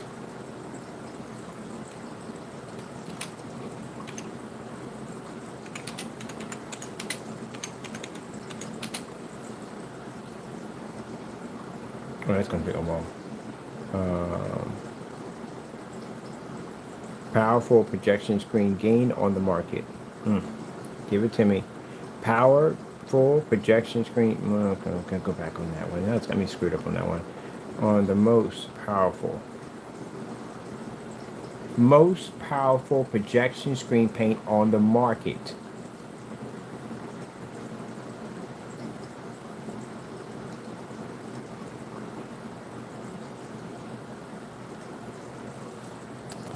Right there. Other people, when they put down for like, bring the stand down, bird. Other people, when they put down like they're the most powerful projection screen on the market, they're just say it. We actually have videos showing the Halo system absorbing all that light as the most powerful projection screen on the market. So we're just going to do dozens of videos that say most powerful projection screen on the market. So when people look us up, they'll see other people just saying they are. We're actually showing that we are most powerful projection screen on the market. You're going to have to do. You can't just talk it. You got to actually do it. Now, I don't say that to my customers. I say that people, I talk to two different types of people. I talk to the people who make products that come in from time to time. They'll be watching the video, so that video message is for you. You can't say that you are the most powerful projection screen in the market. You're going to have to prove that one. And having a screen with a built-in light system literally into your frame, yeah, that's a whole nother story.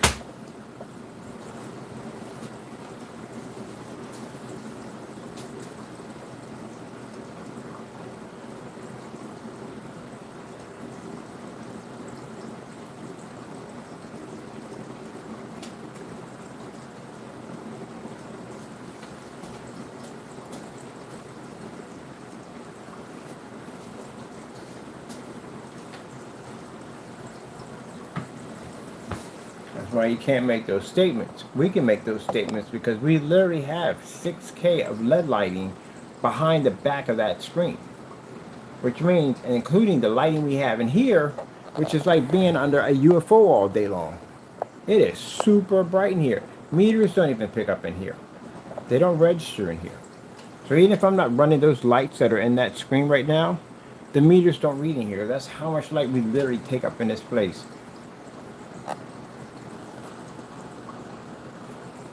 So that shows you how super bright it is in here.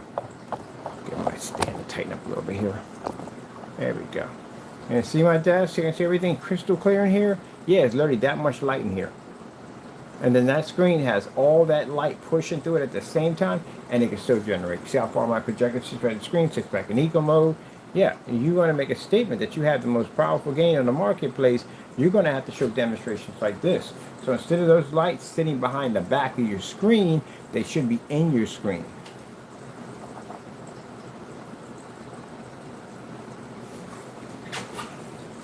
That's why we can make that statement.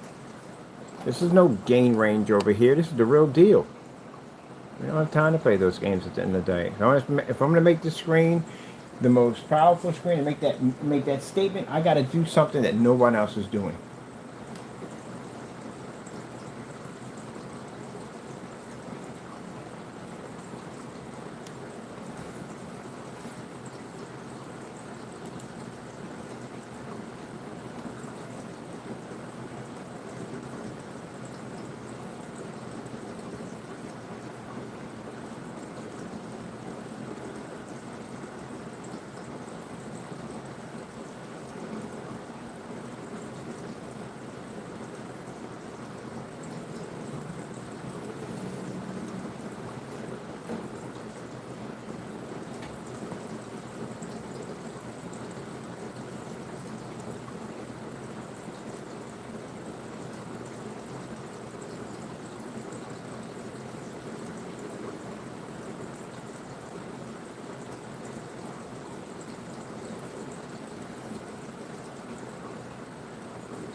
Oh, wrong keyboard. Shoot. Get those mixed up.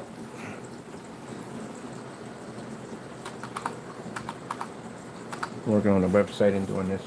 Let's see. Our new superior ambient light destroying technology is the most powerful projection screen gain on the market, truly unmatched on every level. We challenge any projection screen to match and better our demonstrations. Should be our demonstrations.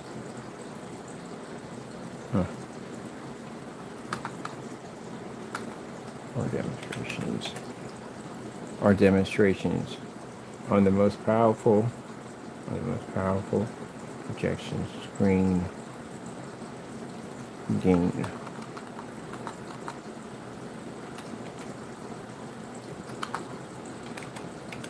Gain on the market.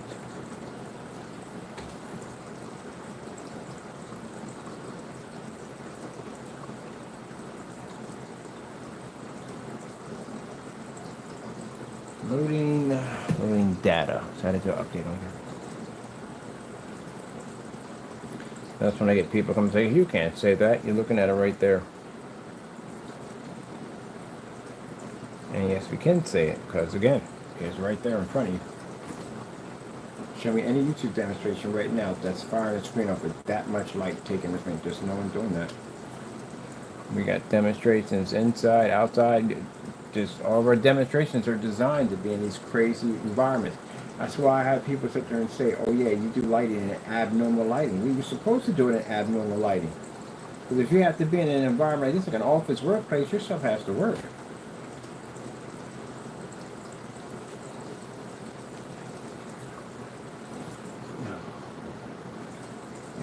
Constantly turning out the lights on your screens and darkening your environments. And what's going to happen when you have to enter one of these environments? You're going to do well. You can't advise a person in a commercial environment to ambient light control the environment. That's horrible. It's not going to work. That's why they have all those lights in there to begin with. Let me see. Finish this right here. But you know, we have these conversations every single day. We do. We have them every single day with people who make the products. And what they don't like is customers see this, and now the customer is going to expect better. And that's what basically upsets people who make these products, because the customers are now seeing something better.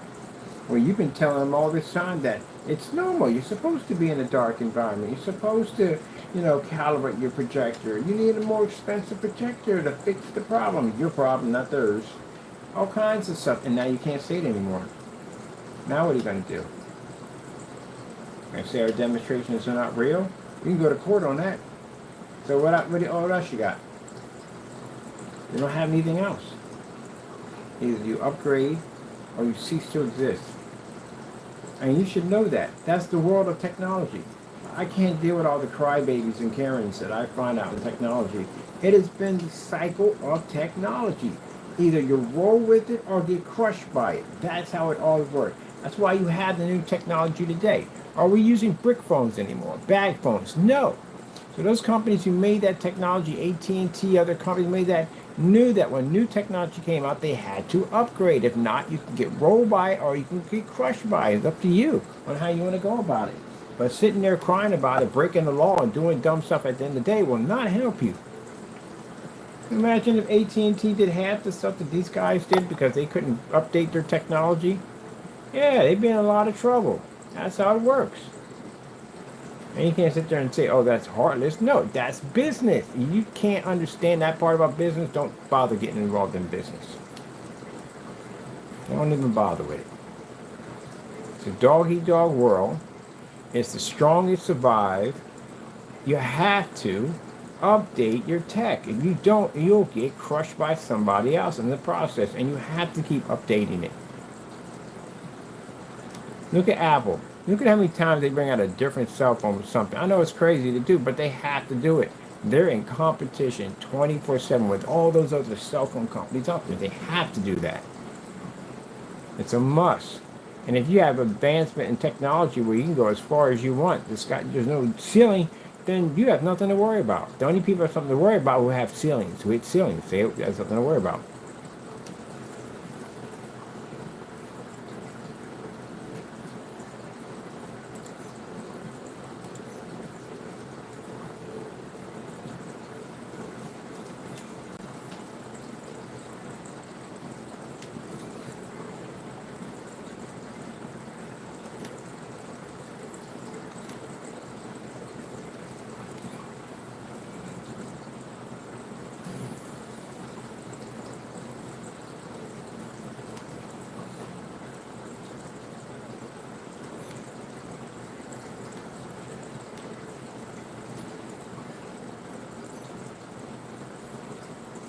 All right, can we play? Because I got stuff to do.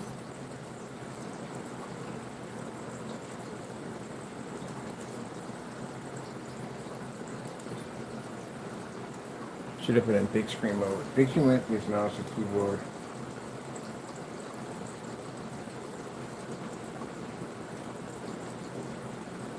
I got this cartoon every setup. Oh, we playing with real people.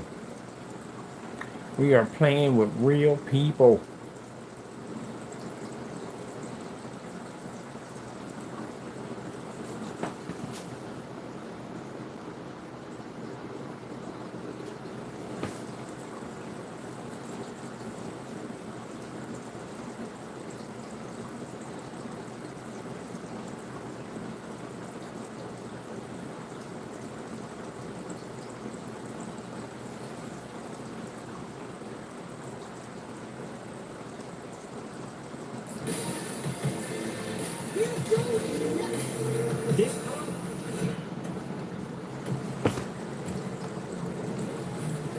Oh, got off late.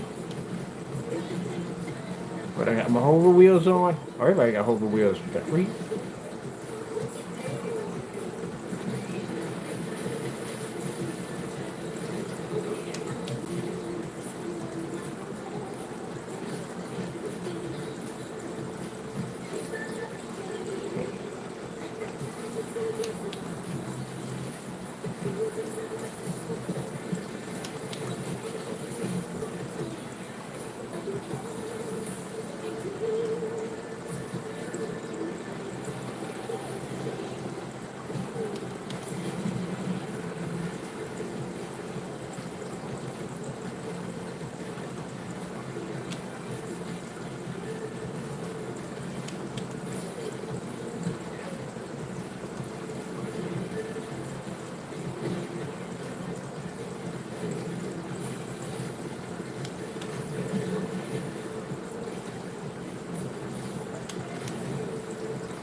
couple of the cars.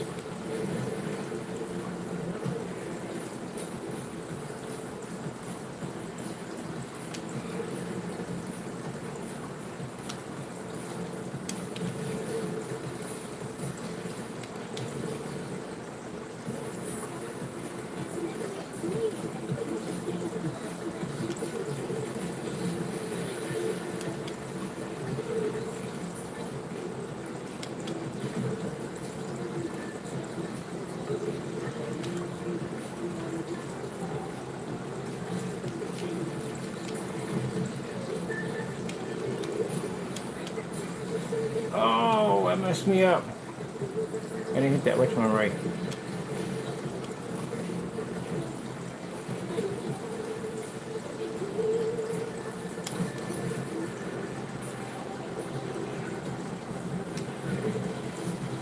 Oh, I came in fourth. I'll take that beating.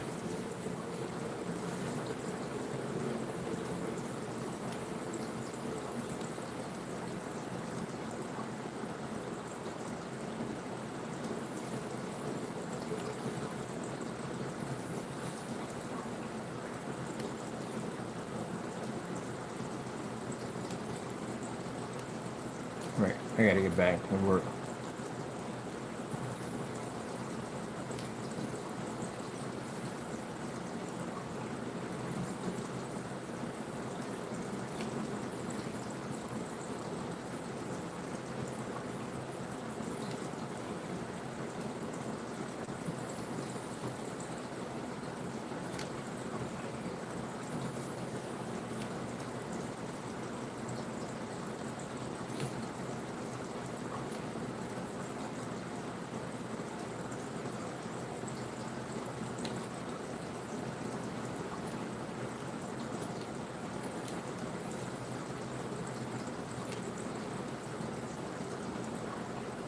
Alright, okay, back to work.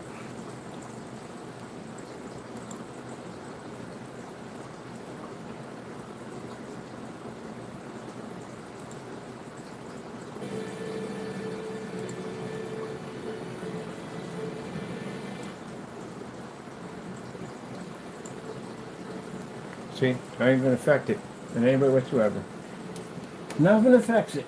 Because the game we have in that thing is berserk. Like I said, it's only a 10% technology. It's not even finished yet.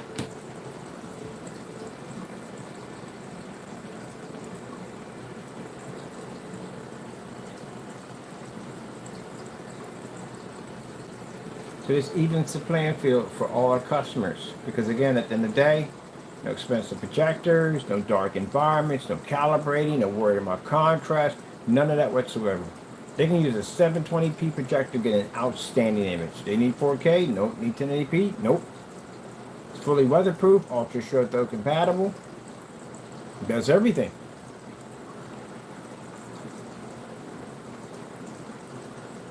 Screen tile. This screen tile is 24 by 36. It's the size of a 43-inch screen.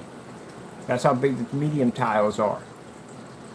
The medium tiles, you can make all types of projection screens on however way you want to design them. We have the smaller tiles, which I have sitting here on the desk right here, the small one, the flexes.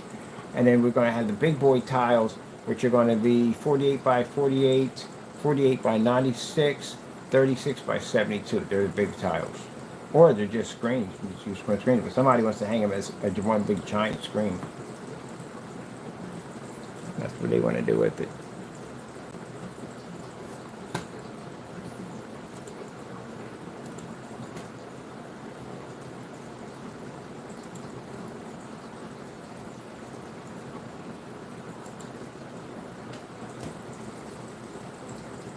Crystal clear. Turn into a fish tank.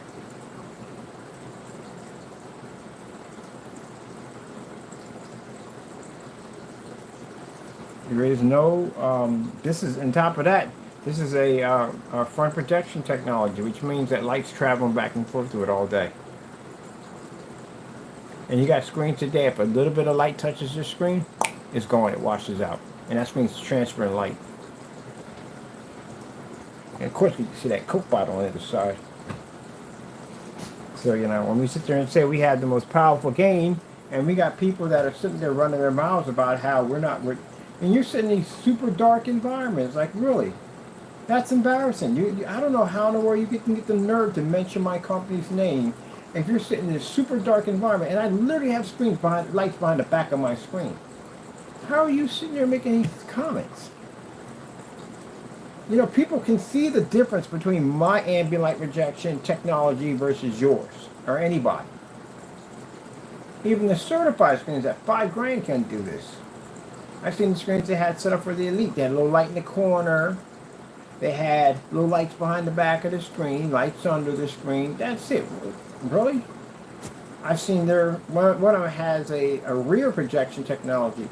It doesn't no lights. It's dark behind the back of the screen because any light pushing through the back of the screen causes the screen to wash out. That's why you watch a lot of rear projection, you'll notice it's dark behind the screen. And the reason why it's darker, because when your light hits behind the back of the screen, it has the potential of washing the screen out in the front. Ours doesn't have that issue because our lights are behind the back of the screen. I notice that when I watch demonstrations in rear technology. I watch it all the time. I know one of the tricks they like to use is they take the projector and they slant it to the side so that way you don't see the glare that's popping off of the screen.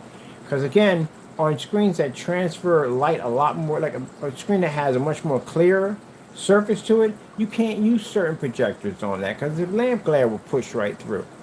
You have to use lens shift projectors and ultra short throws that can hide it. Mainly lens shifts do them. The darker ones don't have that issue. You can set anything in front of them. Like I showed you in that one surface, you can see the reflection of me on one side, and then if I put it down, the image pushes right through it.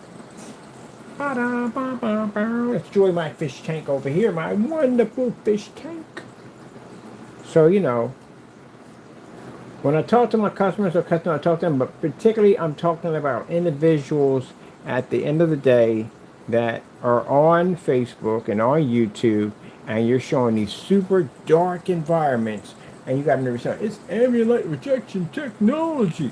No, the freak it ain't. It is not ambient light rejection technology. That would be ambient light rejection technology.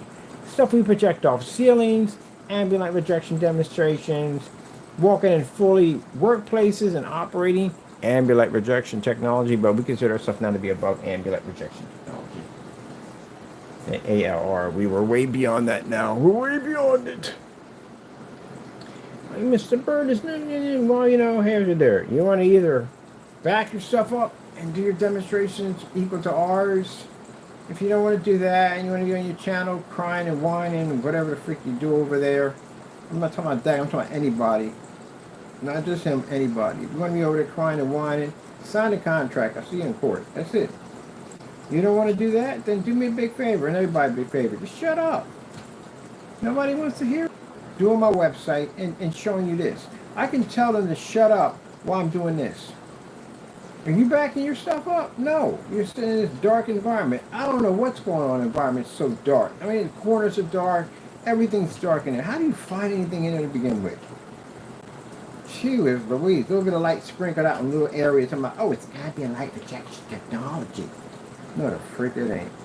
Not even close. And I'm not talking about him. I'm talking about everyone that I see. When I take my YouTube field trip, every person that I see with these high-powered ultra-short throw projectors are sitting in these super dark environments. But to them, it's not dark because they have a little bit of light in the corner.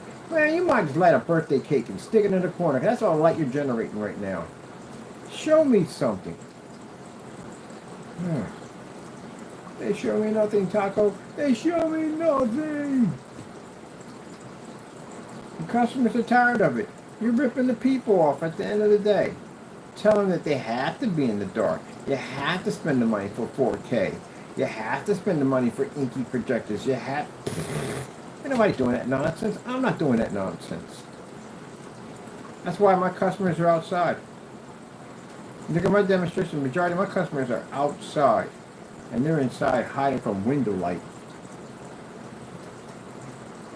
The other guy sits in his... He ain't there no more. He ain't posting no videos anymore. He can't post those videos. You're not supposed to post them to begin with in that building. We're supposed to be doing that. But anyway, he points up at the ceiling. What the freak does a ceiling have to do with the screen?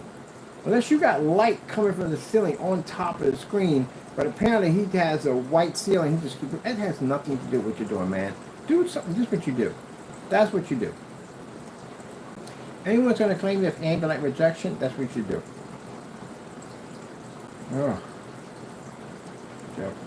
They're not going to like me when I show up at this. That's why I'm staying away from the booth, so they'll trigger me. I'm like, what the freak is going on in this booth? Why is it so dark in here? Really super dark in the booth. So dark in the booth. Seriously. You're going to make me pop open some freaking glow sticks and start dancing in there. Do, do, do, do, do, do, do, do, do, do, do, do, do, do, do, do, do. Come on, man. The reason why I don't like their stuff, because I can't use it. I got to put myself in your shoes. I got to look at y'all stuff and say, can I use this in my environment? What's your answer going to be for me? I'm not going to spend more money for a projector. I'm going to use what I have here. 1000 to 1, 720p. That's all I'm using here. I'm not changing the lighting in the environment. That's not going to happen. It's staying as bright can be in here. If I can, I'll probably add more lights in here. I'm not calibrating my machine. I'm not doing that either. So how are you going to fix my issue? You can't. That's what it comes down to. You can't. Without advising me to do those things that I won't do. The companies do it too. Not just them. A lot of people do it. A lot of big companies do it too. Advise you. If I tell my projector, I'll call a company and say, yeah, I'm using the Christie LW400. Like, oh no. You can't use that. You got to optimize your viewing pleasure to get the most out of your projector setting. You're going to have to, don't talk like that, by the way. You're going to have to get at least 4K. Yeah, that won't do anything at all. You don't even have enough contrast on that projector. Yeah. You don't know my stuff, do you? Yeah, they give me that kind of, they tell me that all the time. You need a projector with at least 500,000 to 1 contrast. I would suggest at least try to go with something 1 million and up. If I didn't know any better, and if I wasn't in this field, I would have ended up buying a projector that cost that much money. And I probably would have showed them my environment. What kind of, I'm in an office setting where you're definitely going to have to dim some of those lights in there if you want to be able to get that 100% excellent viewing screen. Yeah. Okay.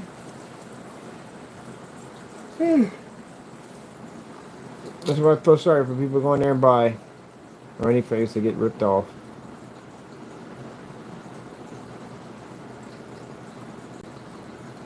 And the reason why now these companies will sit there and go, you know what, we're going to drop a lawsuit against Mr. Bird because he's talking about our product. You know why they can't? Because they can't read freaking contrast. They don't pull up and forth. I've tested all their stuff already. That's why they'll never drop lawsuits against me. Never. Because it's true. You're going to tell me that a screen like the, what's it called? The Cinema Gray 5D reads a 100% black level? No, it does not. The Parallax 0.8? No. Black Diamond 1.4? No. The only Black Diamond screen that actually reads a black level is the concept, and that's it. All the rest of them can't read a 100% black level. That's virtually impossible. So how would you be able to sue me in court over that? It's the truth.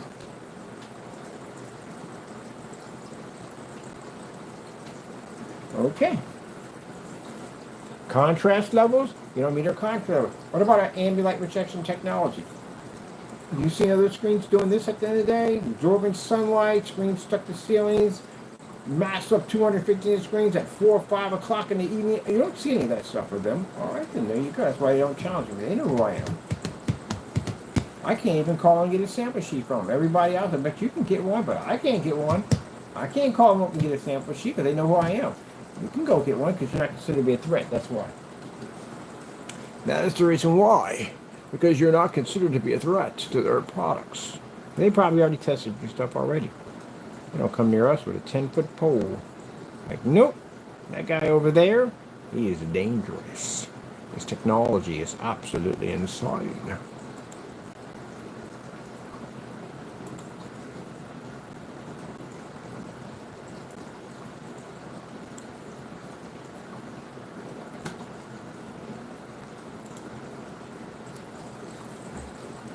And customers, they get tired of getting ripped off.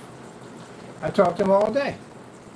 I go do this crap. I buy this, it don't work. I buy that, it don't work. I got a gray screen, it didn't work. I got a white screen, it didn't work. I'm stuck in the image is washed out, can't work in a fully lit environment. Paid all this money for a projector. I'm not getting what I paid for the projector. First time they called a projector screen company, and they asked us, and they like, is your projector causing this problem? And they were like, what kind of screen you're on? A white screen. Knowing they sell people on white screens all the time. On a white screen, well, that's the reason why you're having the problem. You're going to have to upgrade to a more high-grade screen. We're going to suggest you to go get a gray screen. Or next will be gunmetal.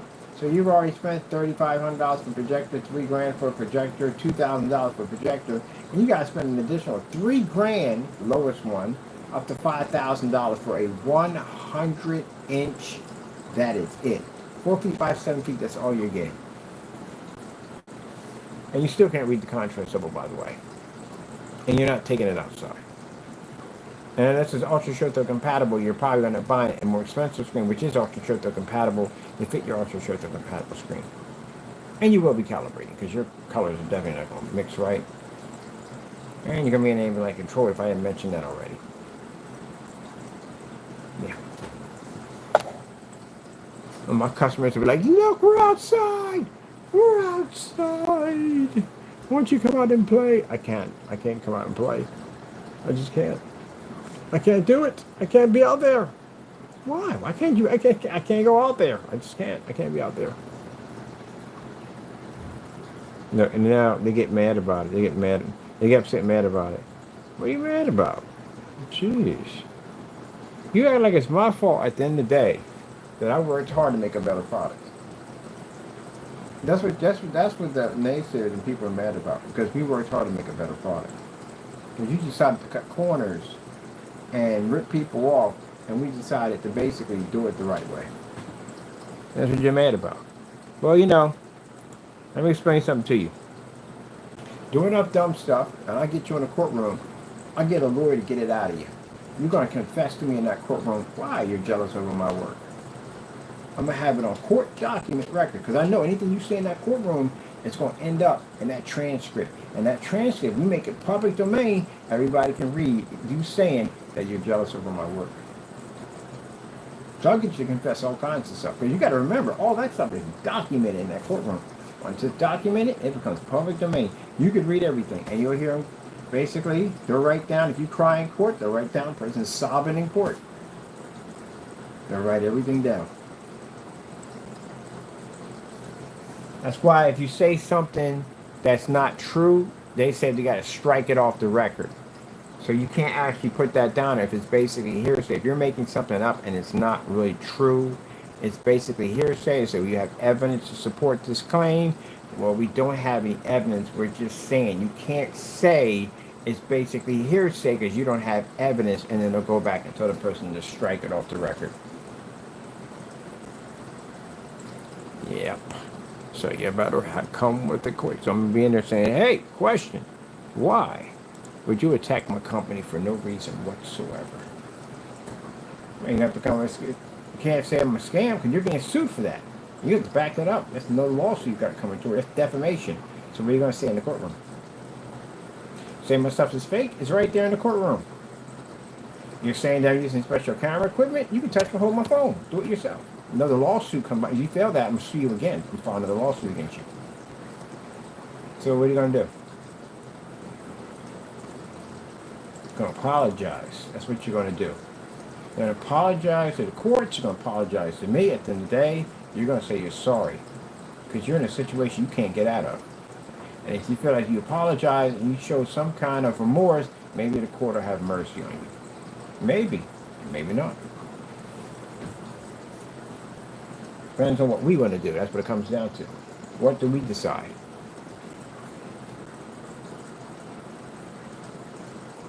But I will have you on record. Forever. Showing what you said in that courtroom. So yeah, good luck with all that. Because this screen, like I said, the jealousy. Can you imagine the jealousy we're going to get over this technology? Boy, the jealousy we're going to get over there. Boy, I'm telling you. It's going to be the big companies and the small companies.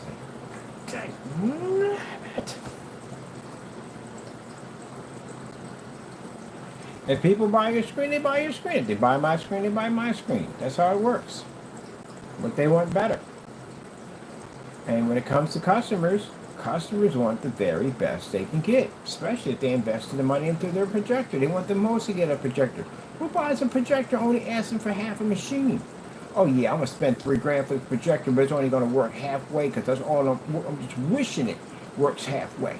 I can't wait for it to work halfway. That's somebody buying a car, wishing for it to break down. Oh, I can't wait for that car to break down. It costs me a lot of money. I'm looking forward to this. No one says that, ever. Oh, I can't wait to get this house. I hope it's got raccoon infested, rat infested, freaking mold and asbestos problems, foundation, infrastructure cracks. No one says that. Nowhere. What customers want is the best deal that they can possibly get without basically breaking the bank. And telling them they can use it on a $50 projector right there, tells them from the door that I'm going to save a ton of money on this thing. There you go. The satisfaction and the option of being, I can have my lights on or off if I want. That's fantastic for any man who wants to put a giant screen in his living room, especially with the technology we have here. We can do that easily. But wants to put a screen in their living room, and they don't have to go through the argue process, because you're going to have to go through that what do you call it? I can't think of the name before it, but you know what I'm talking about. Because you have to understand, the living room, that's the woman's place. That's her whole setup in there. She built that place. She picked out the furniture, the decorations, and all that stuff, the curtains, the whole 9 yards. Don't you think she want to see her stuff when she walks in there? She does. She took time to decorate that. She took time to decorate that whole house. Most likely, she did all the decoration in that place. She wants to see her work when she walks through. She's proud of that. House pride. You're supposed to have that.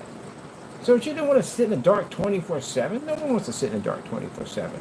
But yet, on the other hand, he wants a big screen at the end of the day. He wants to be able to watch the game on a big screen, this giant screen, and that's why they go get the OLED TVs. But the OLED TVs has a whole lot of complications with it, especially if little Bobby and Jill are in there throwing around stuff in them there and crack your screen. There you go. You can't crack one of these. Well, you can crack it, but not with a Matchbox car. It's easier to crack a TV. But anyway, still, long story short, he can watch the game in a fully lit environment, and she can sit down and she can read a book and enjoy her environment.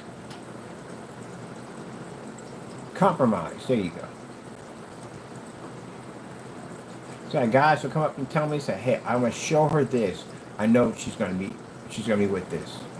Now, I don't consider these guys to be with at the end of the day. I consider that to be a beautiful relationship, that they both work together to come up with a solution to have they both work together. Because that area in there is both of theirs. Morely hers, because she decorated. I don't know, to tell you the truth. But still, they compromise. I said, okay, if she wants to talk to me, I'll show her some demonstrations. It's saying, there we go, we're back. Huh. So I had to get the machine CPR for a minute. But yeah, it's a compromise. You're supposed to do that. When I first got my place set up, and I brought my ex in there, and she didn't want a giant screen in there because she didn't want to be in the dark.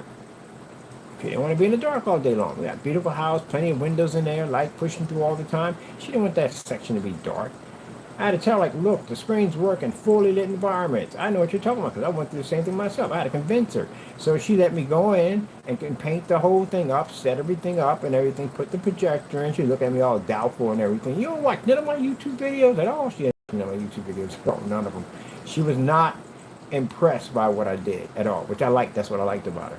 So, yeah, she was just like, okay, set it up. Let's see what but if we don't, we're going to go buy a TV today. And I'm like, oh, shoot. So I set it up, the screen, boom, came on, and she was like, oh, wow. That's nice. That's real nice. And then I lost the whole room because she got it. Because every time I go in there, she's watching the Spanish soap operas and all that stuff, or TV shows, reality shows. I barely ever got to use that screen. So I went and built myself another one and put it in the window, 126-inch in the window. So now I can sit back on my chair and chill and watch mine. Every time we sat there and watched something together, we were watching a movie together, went and got something to eat, to watch movies and shows and stuff together. That was basically about it. But other than that, I spent some of my time in that room watching or gaming on there, because that's the little gaming section was over there. Well, yeah, I know what that is at the end of the day. You gotta work, you gotta compromise. But they're used to seeing all these demonstrations in dark environments, and they don't want their living room looking like that. And I can understand you 100%. Because nobody wants to be in the dark. Got to pull out a flashlight on your cell phone just to see where you're going. That's pretty jacked up.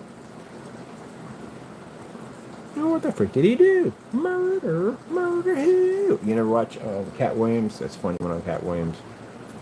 All right, let me see. Let's come out of the. Let me let the fish run. I like the fish. The background with the fish. And I see these demonstrations. These guys sitting in these super dark environments. So we have lights on, and lights behind the back of your screen don't mean jack. For a person who does that nonsense, lights behind the back of your screen, at the bottom area, trying to make it look like it's fully lit in there, you should know better.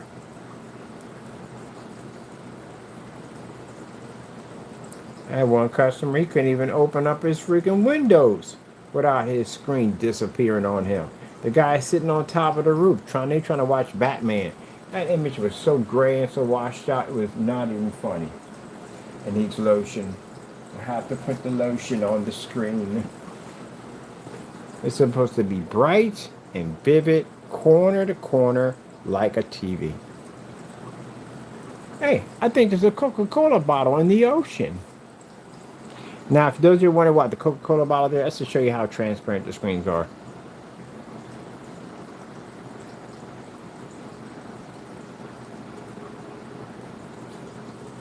I can see right now. So security, we need him out of the booth. Get him out of the booth, please. Hey, it's the truth. You don't got ambient rejection. That is not ambient rejection. Get him out of the booth. Get him out of the booth. Where's your booth at? Down there? The one with the baseball stadium lights on and the freaking cheap projector with a screen that's better than yours. Go ahead and put your sample sheet against. I dare you. I dare you.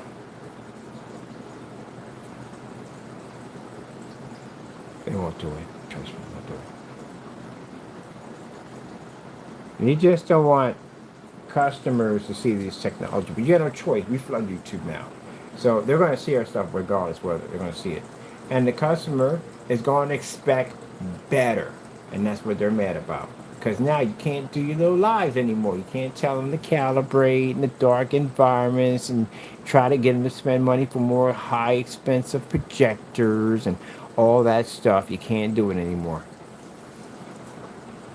No more. You're going to see a ton of these demonstrations flooding. A ton of these demonstrations showing our screens pulled up in all different type environments. And the customer's going to see that and they're going to say, I want that. I want to be able to do that with my projection screen. Mr. Bird is over there doing that with his setup. Can you do that? You have the same thing Mr. Bird has, and the screens over there look amazing. He's using these very cheap projectors. And can you do that? He's gaming off these old graphic cards. Can you do that over there, what he's doing? You know what they're going to say? Oh, that's fake. That's not real. He's using special camera equipment. That's all. That's not real at all, period. Well, you tell them that Mr. Bird has something called match and better demonstrations, and you tell them that I said, get to work. Complete my match and better demonstrations. And if you want to meet with me, I myself, you can email me about your nonsense, and I'll see you in court. I'll send you in this nice little hefty little contracts we have for $500,000 because I can back that up in the courtroom any day of the week. Can you back up it doesn't work? See what I mean? That's guaranteed. We've got batch number verification to back up our products. All our products are tested before they're sold to our customers. We can request ship backs, have products come back to have them tested live in front of our customers. Demonstrations on commercial environments that anybody can come in and check out. And then if you're talking trash at the end of the day, the match and better demonstrations, to lock it down. And if you're still talking trash, we can walk in a courtroom. How about it? See? They don't give you that because they can't do it.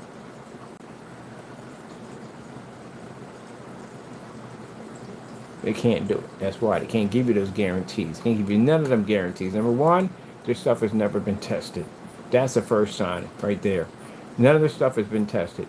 Which means if your stuff hasn't been tested, you don't have enough test demonstrations, that means you can't do batch number verifications because you have to have testing. You know what I do that demonstration where I take black paint and put it against my product, and you're all afraid to do that with gray paint? You're going to have to do that in every single demonstration.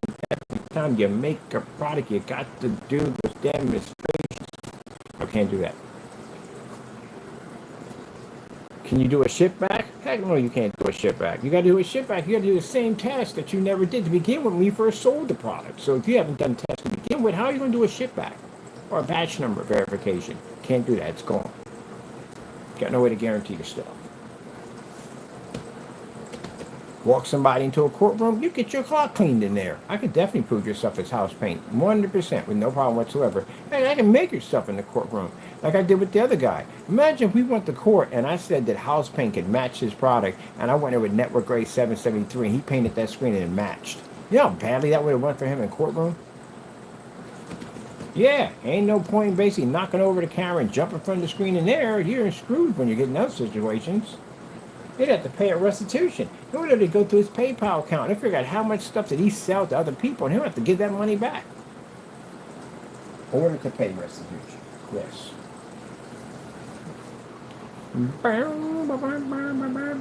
Okay, we done here? I gotta put this specification up and I'm done. Yeah, because right now I'm tired. I got something to do. I got other things to do. I'm gonna show off my technology, but I'm still building on this. Look at that fish down there. That fish, look how it's floating down there. You think it'll get the Pepsi? You think it's gonna? Oh, sorry, Coca-Cola. Sorry, Pepsi and Coca-Cola. But you guys mixed up. I shouldn't. We got to do some crazy stuff with it. We got these. Oh, I forgot about the advertising technology. Oh, well, wait. Wouldn't that be with the whatchamacallit? Oh no, it is. We do got the commercial for advertising, so we can put that in there too. Wait, did I put that in there? We did not put that in there. Let me see something for a minute. What do we have in here? All right, let me see. I did skip one. All right, before we do this, let me see if I did that. If I did, let me see. We did, that's the ambient light projection. That is the black. That's the gamer. This is a TV tile. We did not put the advertising in. We have to put it here instead. So I still have more work to do on my website. All right. Let me see. Someone left my cake out in the rain. So we're going to come off of this screen right here.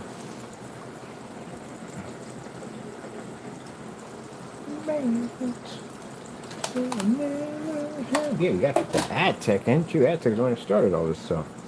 Again.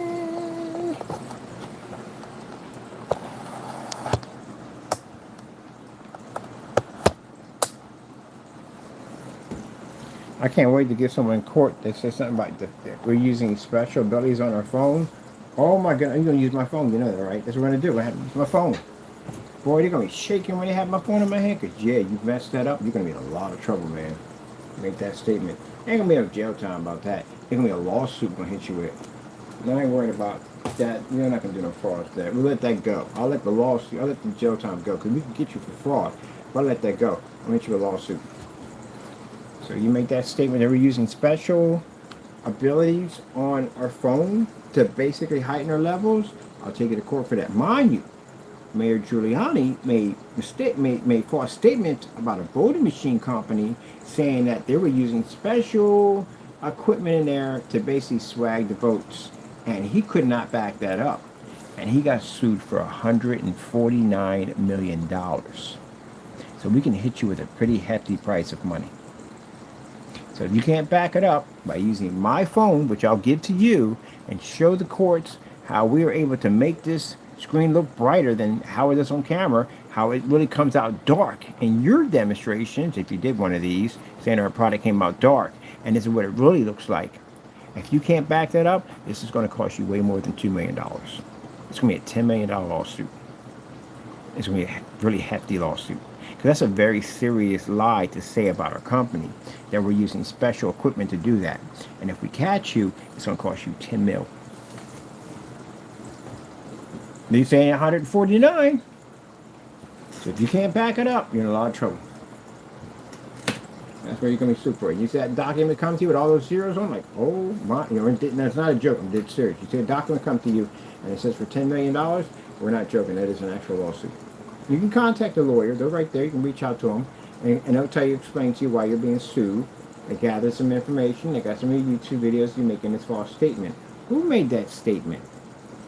whatchamacallit made a statement that we use only 5,000 projectors in order to produce our white levels. I could get you in court on that. For whatever I want, I can get you in court on that. Because you made a statement that wasn't true.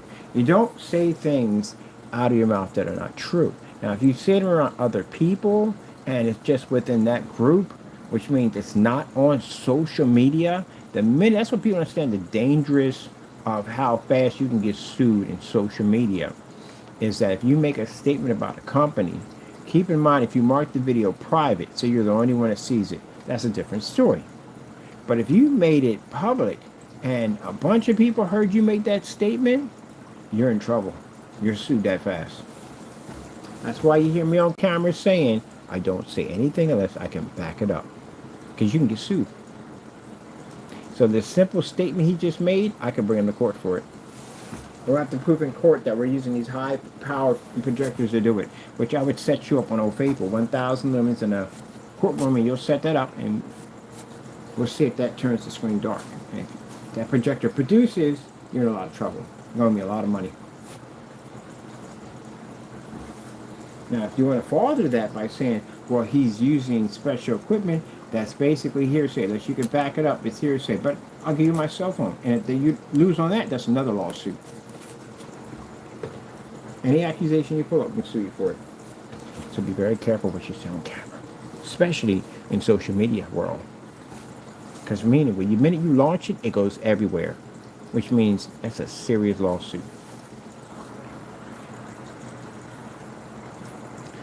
Some places would be nice enough to send you a cease and desist order and tell you to take down the video, and you have to give a statement on why the video is going down, so everybody on YouTube knows what you did was wrong.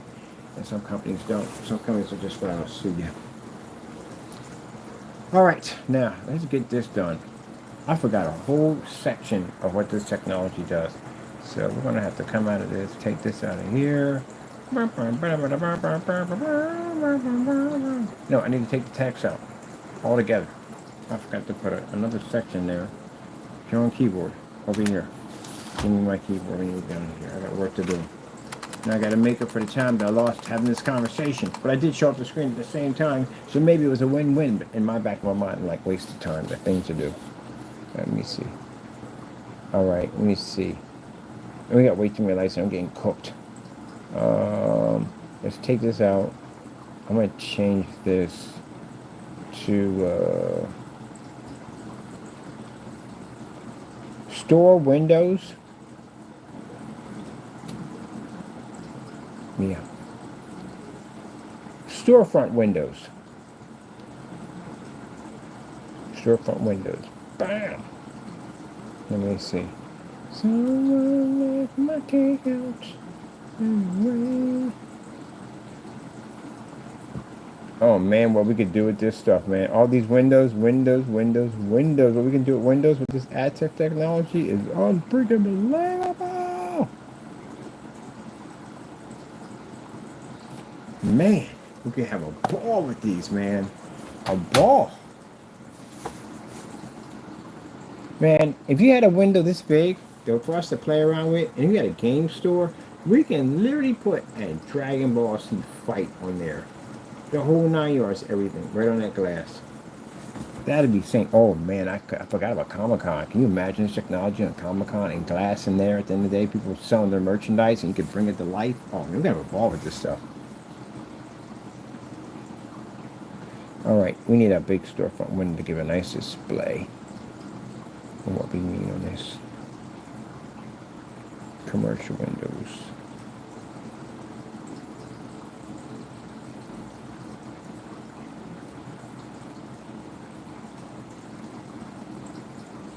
Yeah, I see big windows like this, man. It excites me. Like, oh man, what do we do with that?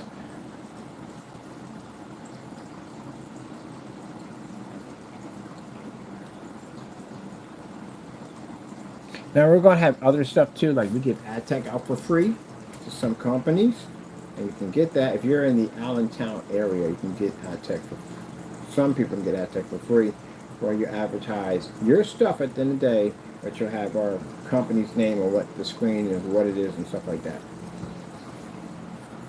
Oh man, in the corner of my eye. Oops. projectors heat it up in here, man. They do.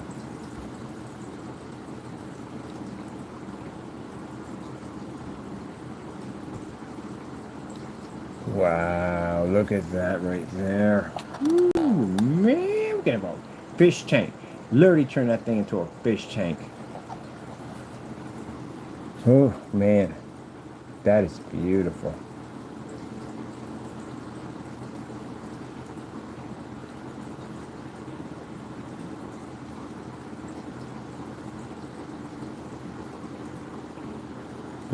Image, let me see.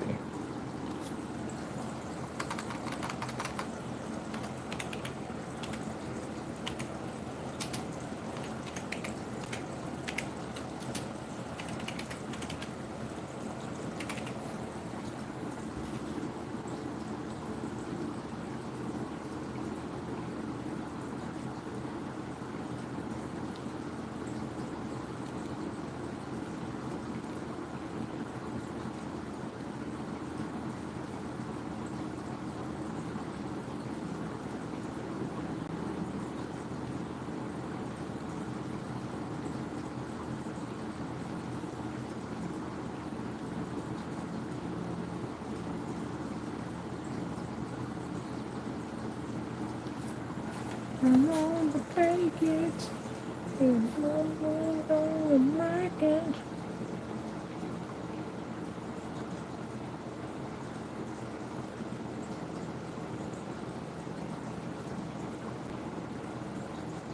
Yeah, why don't we get out the other ones? Like I said, the people who don't like us, what's the problem? We're trying to make better technology for everybody. I don't care if you're fighting or not, we don't care. But what is wrong with you? You want to look at a washed out screen all day long? You really like that stuff. Calibrating projectors, dark. You like that stuff at the end of the day. That prehistoric caveman life. You see that how beautiful gaming looks on that technology? You got your PS5 and all your Xbox system, gaming computers, whatever. Do you have any idea what that thing looks like on a console system? How gorgeous it looks like? I'm not supposed to be dropping off a PS5. Anyway, do you know how gorgeous that's going to look on your system at the end of the day and how big of a screen you're going to be able to have and obtain? You can take that outside on your balcony. You know, you're fighting progress. You can't win when you fight progress. You can't. If it's good progress and it's bad progress, yeah, you can basically fight that. But if it's good progress, it's to benefit everybody. What are you mad about at the end of the day? Honestly. It's just sad at the end of the day. Trying to make products at the end of the day that people don't have to spend a lot of money. You want to spend a lot of money, you want to get ripped off, and I'm pretty sure you don't. I'm pretty sure if you go out and you buy something, you want to make sure you get exactly what you paid for. I can't imagine a naysayer going to a car dealership and like, give me a lemon. No, the worst lemon you possibly got. I want a lemon. I want to pay a lot of money for it. I want to pay stock price for it, like a lot of money for it. And we got this lemon over here that is not guaranteed it's going to work. Got a shot transmission, alternators blown on it, axles don't work on it whatsoever. You're lucky if you can get it out of the freaking parking lot. It is an absolute piece of trash. It's got rust. It's got all corrosion on it. The electrical system is shot, and the windows are all busted and cracked. It's going to cost you a lot of money to fix this up. Oh my goodness, children. This is the best deal ever. How much money you want for it? We want $50,000 for it. I'll take it. I'll take it. I'll give you $75,000. Does that sound like normal to you at the end of the day? That's the life they live. Literally, it sounds like they just enjoy getting ripped off. Wait, the gas is not connected to the house, so that's what I've been smelling for the last 5 days. So I want to risk up the house getting blown up and turned into a parking lot. Can you let more gas out? I'm really enjoying the fact that I know that I'm going to end my life with an explosion. Gee whiz, who asked this for at the end of the day? Oh wait, this house comes with extra mold. Really? Asbestos in mold? Like where in certain areas? Though the whole entire house? Oh, I'll take it. I'll definitely take it. That's freaking, that's what you remind me of. At the end of the day, you really remind me of that. At the end of the day. Oh, this pizza's been dropped on the floor 9 or 10 times, and it's been in the bathroom. The person never washed their hands when they made it. Give me 2 slices. Matter of fact, make it a whole entire pizza pie. He never washed his hands. Really, the cook never washes his hands. I'm definitely going to go and get something out of there. Yeah, right. Who the freak says that at the end of the day? I can only use the TV one time, and after that, it blows out. I'll take it. No one says that. Ever. Unless you just glutton for abuse all day, then geez, maybe yeah, but my goodness, no.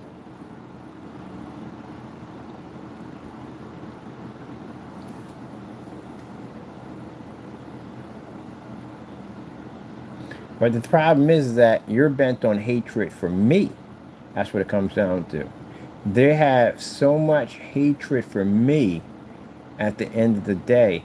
It doesn't make a difference if we make the most advanced product on the face of the planet and it benefits everybody, they're still going to hate me because they're jealous.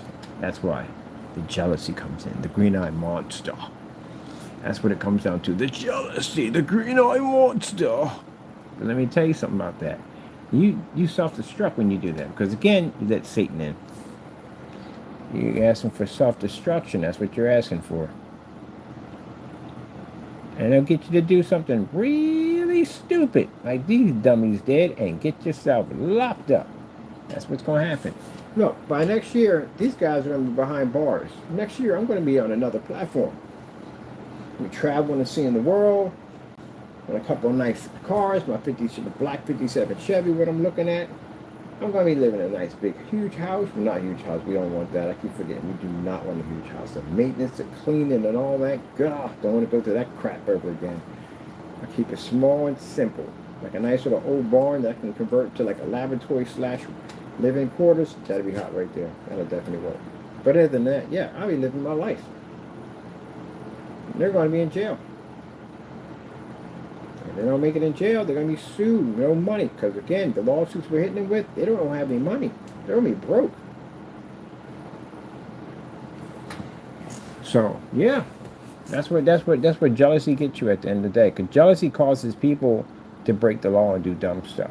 Because they get mad at somebody. They're so bent on hatred for somebody. Some people wake up every single day with hatred. Can you imagine that? Starting your day up in the morning, angry at somebody else, full of hatred, that eventually it keeps on festering there, and that's going to get you to do something stupid, really, really stupid, and then you're going to find yourself sitting in court talking to a bunch of people that are deciding your fate at the end of the day, whether or not you're a free man and you'll spend the rest of your life behind bars.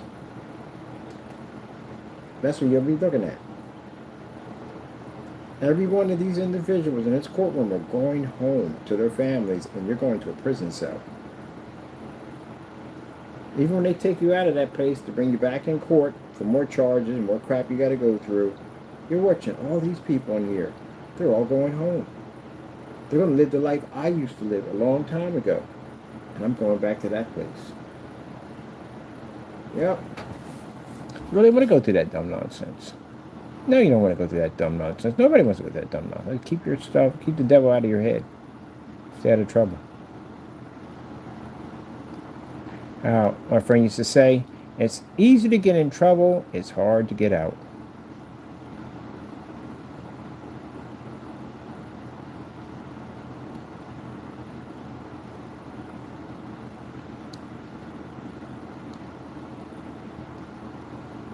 Easy to get in trouble, hard to get out. You got freedom. You have freedom. You know, it may seem like at the end of the day that, hey, you're looking for a new job or you're going through some struggles at the end of the day, but at least you're free. You don't understand, they take it all for granted. They do, they take it all for granted. So what? You're having a bad day. So if at least you're free, at least you can go wherever the freak you want to go, because some people don't have it that way. They don't have that option. It can be much worse. It can be way worse. And if you think in life that your life is really going through a bad situation, it can be far worse. You lose your freedom, that is it. You will lose everything. It doesn't make a difference. Some people say, yeah, I'm going through a real bad situation and all that stuff. I understand that. But at least you're free. At least you can go where you want to go. Like I said, I saw the Hugh video. This guy he got out of prison. And he was out there in the rain, running around in the rain. Yeah, because you do that. You know why? Because you don't get a chance to enjoy the rain. You don't. That's why when it rains outside, I take my time and walk. I never run through it anymore. I let my time and walk. through it and enjoy it. Because at one point I didn't have that option. I didn't realize how much you regret losing that. Just watching that rain pour down on top of you, how much you regret. Sitting next to a tree, just by a simple tree, and just looking up at the sky. Or putting your hands in the grass. Yeah, you lose all that. You learn to enjoy your freedom.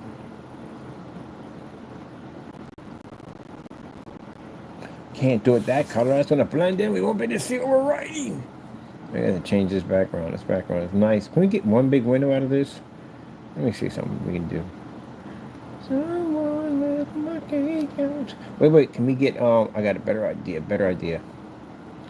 I got a better, oh, no, I don't need you. No, I don't need you. I got a better idea what we're going to do here. It'll work. It'll definitely work.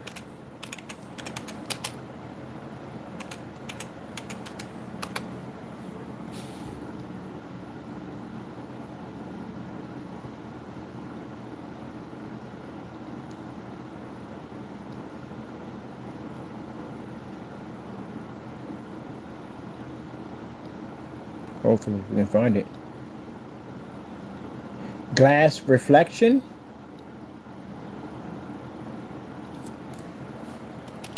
I think we got a plan here, people. Glass reflection.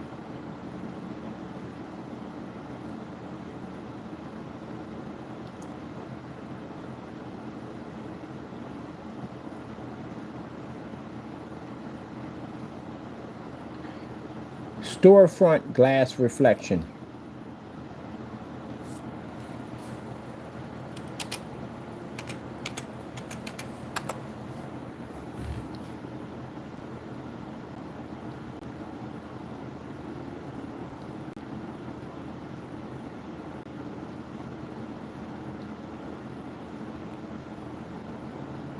No, I'm not trying to get somebody a freaking seizure.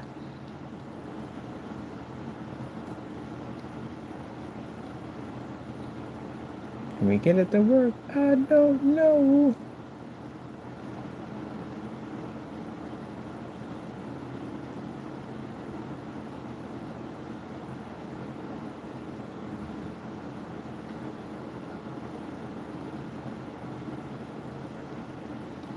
Let's see.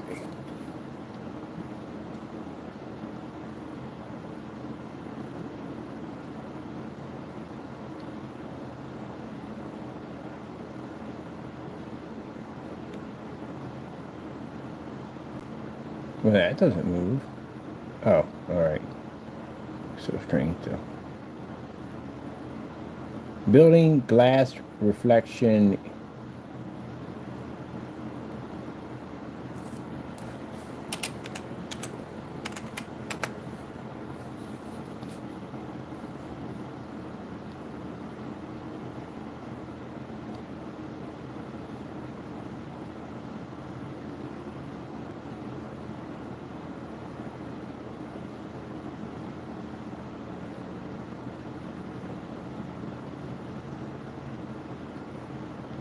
Someone's asking about using this stuff for cloaking stuff.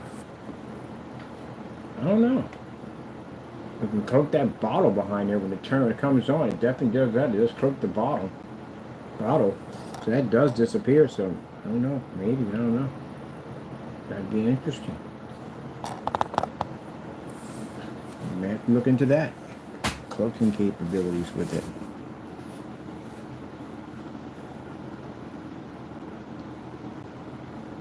I mean, if you had, I don't know, a surface, like a mesh surface that was able to be see-through, that light can pass through it, you coat it with that stuff, yeah, you could pretty much basically coat something with it pretty easy. And since we have AdTech can operate in fully lit environments, which, you know, something crazy about that too, because the projector has to be outside. But if you think about it, that technology we had called the what we did that called the sunbather, the projector was literally outside in the sun at 1,000 lumens. It was able to push through that environment and still strike that screen with no problem whatsoever. So with that being said, knowing that and what we have here, we literally could make a camouflage. You can make a camouflage cloak. It wouldn't be hard to do because the projectors at 1,000 lumens was able to operate outside, even being hit with the sun. which these guys will probably use projectors at probably 50,000 lumens, which will be way freaking overkill. But yeah, it'll be the fire and hit that thing and be able to cloak, because Aztec is designed to absorb sunlight. So yeah, it is possible to do cloaking with this technology. Now, what would you use it for? I mean, basically, if you have military vehicles and stuff like that that you don't want flyovers to see, yeah, you can basically camouflage it into the earth. Which I don't want to say that too loud, because last time I almost ended up with a military contract, and I got people in the family that are higher up militaries, and they were like, no, no, no, no, don't do that, don't do that, don't do that, don't. But yeah, it's possible. Definitely possible. Because at that particular time, we didn't have a technology that could absorb sunlight. We didn't have the ability to have projectors outside to absorb sun and strike a screen. We didn't have that. We have it now. So I got to make sure I keep that one off the table forever. Because I'm not interested in that. Now they'll say, yeah, but you can save millions of lives at the end of the day. But you always know what happens when they get a hold of stuff at the end of the day. They always turn something to weapons. And I'm not going to be involved in that craziness at the end of the day. What do you think nuclear weapons were designed? Nuclear weapons wasn't designed for nuclear weapons. It was designed for another source of energy. And someone got the idea, let's turn it into a bomb. Now you got this freaking most powerful freaking weapon that can wipe an entire city out. All, yeah, bad idea. Somebody will turn into a weapon some way, somehow. They always do something like that.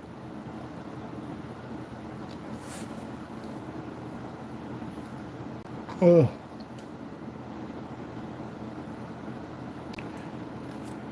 Structures are made more sound through atoms.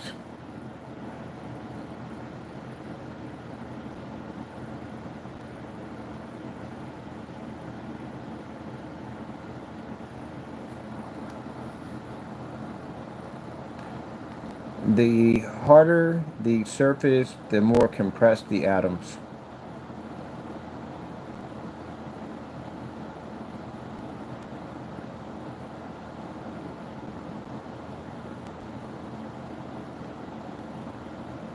You know how that works, right? So, it's funny because they taught me stuff in school and I found it quite boring. Now I find it fascinating. Like the desk we have right here, the reason why it's able to hold all the stuff we have on the table, because the atoms are so compressed together to make the infrastructure stronger. But if they were to separate, somehow they were to be broken, then the structure would basically become weak and it would fall apart. Much like if you take a chainsaw to a table, that's what it does. It basically separates the atom, which causes the structure to become weak. That's how a disintegrator ray works. A disintegrator ray actually pushes out a high frequency of sound that causes the atoms to separate, and that causes something to crumble and fall apart. Ah, isn't that crazy? Yep. And you thought I studied with screen paint. I studied more than screen paint at the end of the day. A lot more than screen paint.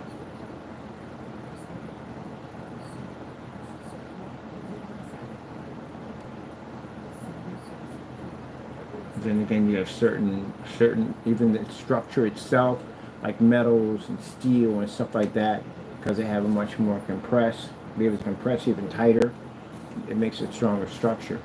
Where atoms are actually much more looser and all that crazy stuff. Yeah, like titanium and all that. Those are surfaces that have extremely well compression of atoms.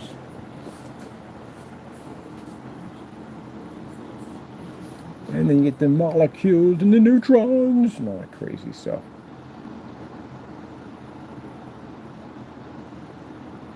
Harder the density, the more compressed.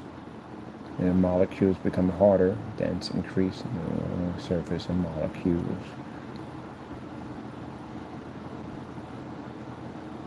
An atom smasher. Once you get an atom smasher.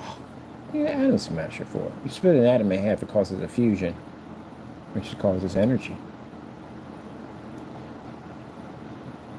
Let's get back to work here, because then my brain starts wandering off. Like, let's study atoms today and hydroelectric. I love studying hydroelectric energy.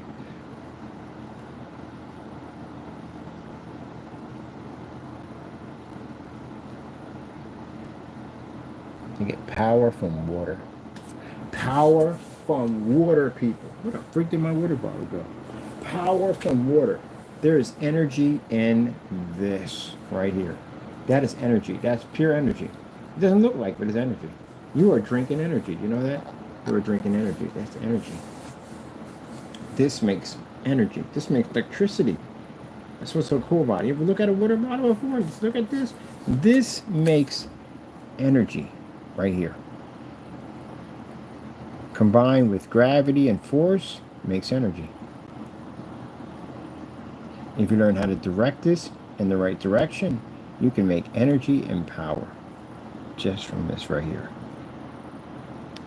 This bottle of water right here, this water in here, millions of dollars. You know why? Because that water that falls off a dam and basically hits a turbine that powers an entire city makes a ton of money. Just this right here. You gotta look deeper at the energy. You're actually drinking this. You're drinking energy. Drinking it. I would love to become a science teacher.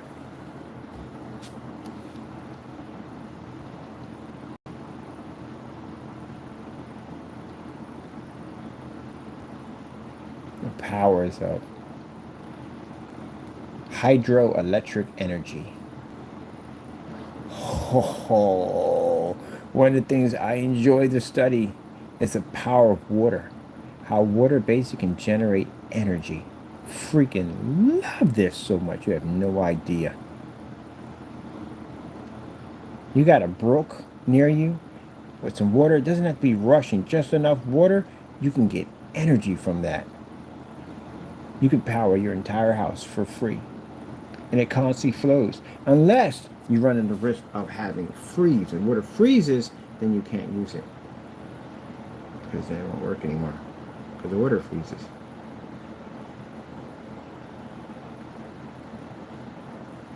Now the only way to get around that is you have to make underwater turbines. Because unless you got the entire lake frozen all the way through, which we doubt that one's going to. It does happen, but it's rarely what you're going to be at. Your temperatures are not going to get cold enough to do that one. But the top outer layers are going to be more solid frozen. But underneath there is still flowing water. So they have something called underwater turbines. Open it to me when it's here. Underwater turbines. And these are turbines that function underwater. The next big clean energy or underwater turbines. Isn't that freaking amazing? Look at that right there. Underwater turbines. Yes. Yes. Yes. Yes. I like studying this stuff. Because you constantly have a flow of water. Water is constantly flowing underwater. It's constantly in movement. Constantly in movement. Constantly in movement. And even if the water freezes up, it still can power underwater. Which means if your lake freezes up, you can still run that underwater. Deep underwater, it'll still run. Especially if you have it somewhere where the water's constantly rushing through. If it's not settled where it's standing still, more like a push through, like a little lake or something where it's going from one end to the next, you constantly have water flowing. Which you can redirect water.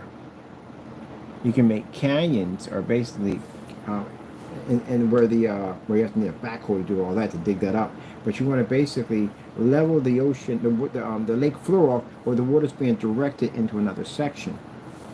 And you could deepen that area to put one of those turbines in that would redirect that water down a hill slope, but actually would basically pick up energy using force and gravity to transfer the water downward. It sits flat on a lake still. And if you're ready to dig and push it downward and put a trench in there, you can put one of those turbines in there, and that water would drop from one section over to the next. Just amazing things you can just do with it. Unbelievable. And yes, that turbine that you have sitting in that particular section, it'll allow water to flow through it because it's going downward. Hit the turbine, it's underwater, and it'll constantly run it as it pushes through. And it's deep enough where if the lake does freeze, it doesn't affect it. Water constantly flows no matter where you direct it. It's still going to flow in that direction. So instead of taking it on a flat lake, you can take the water and point it downward on a slope. You have to dig out a trench to get it to push downward. But dig deep enough to put the turbine where it's not going to be touched by the icy layers. And you would have a constant channel of water pushing from one section. You can even redirect it back to the lake. easily.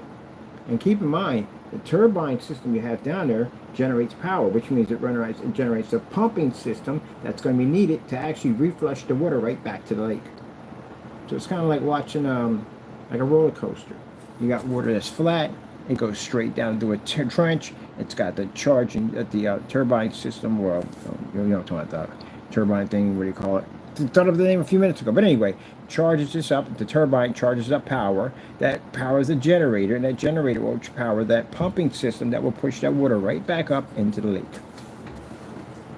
It's like when you watch a roller coaster. The roller coaster cranks up, it uses that force of energy, and then it just goes boom. That's all traveling off the force of energy and gravity. And the way they make the coaster and where it goes up, it basically banks off, it charges it up, and it comes down another slope, and that charges it up, and it comes up another slope. It's all physics right there. The way they make those loops, making enough to build up enough power to be able to go up and come back down, and come back up and go back down. Yeah, it's pretty interesting to watch. It is. But it's the same thing. If you have a lake that's flat, the water is still flowing, but it's not flowing at enough of a force to power in these turbines. You need to bring it so that water has force going straight down. As it goes straight down, it's going to be the power of that turbine. That water's going to turn a corner, come back around, but it has to have a way to go back into the lake, which means you have a pumping system there that's being charged by the turbine system to push the water right back up into the lake, much like a roller coaster.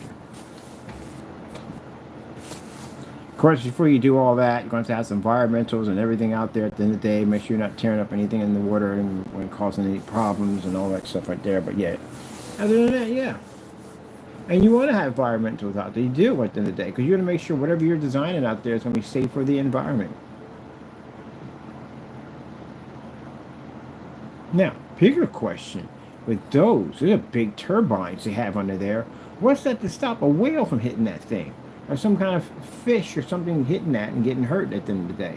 So you're probably going to have it in some kind of cage unit to keep a whale or anything going there. You can have a giant freaking turbine down there go underwater.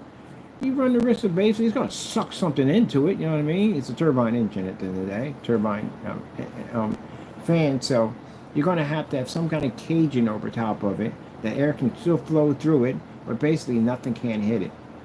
That's going to have to be some really tiny mesh. But anyway, that's for somebody else to crack open. I'm leaving this world and going back into my own world. Yeah!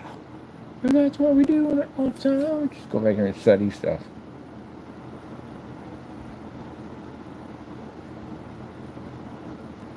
Gravitational.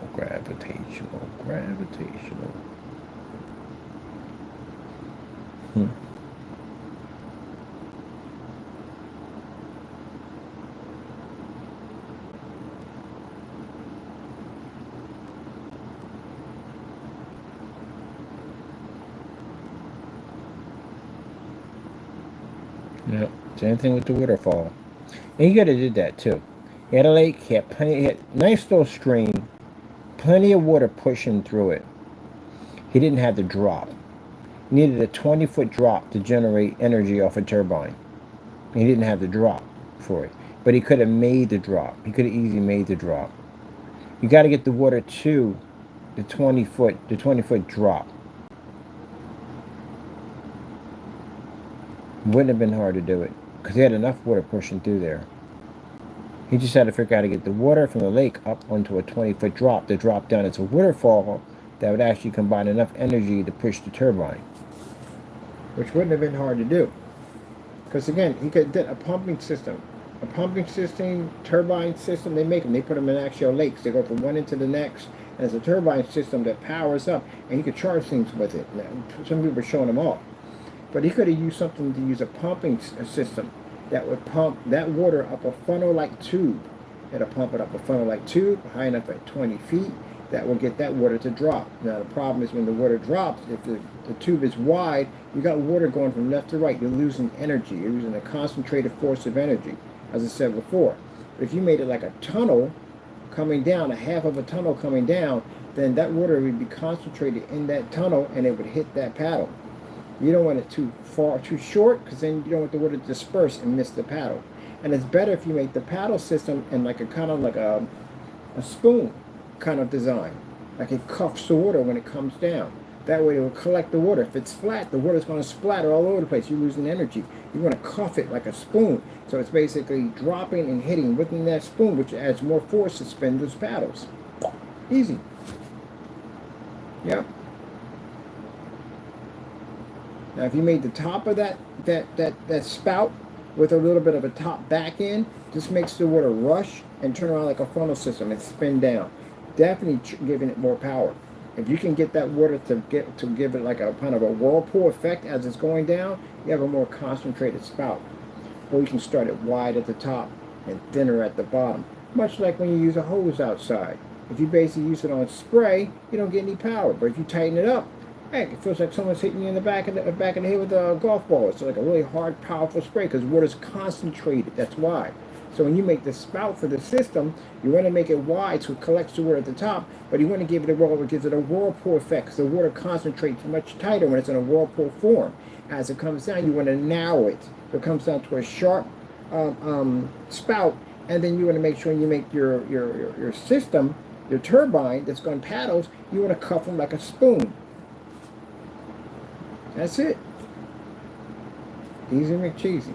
Could have did that right there. You had enough that water that was flowing, and that down that little brook he had was pushing pretty well. I mean, really well. Really well. Had a good enough power. So yeah, he could have done it that way. He easily could have done it. He could have constructed himself. Bring in a welder could have easily put that together with no problem. Now somebody will take the idea, run with it, make millions of dollars, and I don't care. You know why? Because I got other problems. I got other things to do. That stuff pops in my head all the time on how to figure stuff out. And that's what I like. I walk down the street and I just figure out stuff. Like problems will pop in my head, and I'll see myself putting it together. What parts will we use? How we put this together? How you put that together? How this all come together? What's the reaction for this? What would be the reaction for that? Yep. So I'll be in my own little world. And that's what I would do. That's how I would hook mine up. If I got a Russian lake next to mine, heck yeah, I would hook one of those up.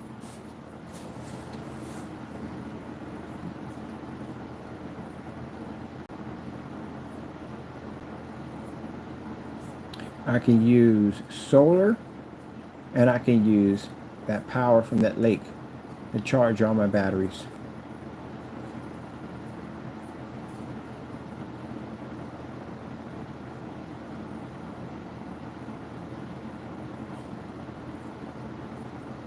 Now it's a shame because of the environment, and then you couldn't do it that way unless you figured out a way how to basically, well, you could, but then you couldn't, and then the way you can put a heat coil system in there, but you can't do that. Let me see something, because you'll get in a lot of trouble. But you definitely would do something, jack something up to do something like that.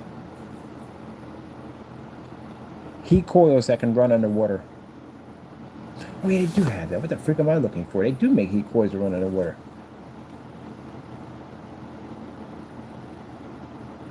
They do. They have that system that you can drop in water. You can heat water extremely fast. So you can plug it in and heat up water really, really fast.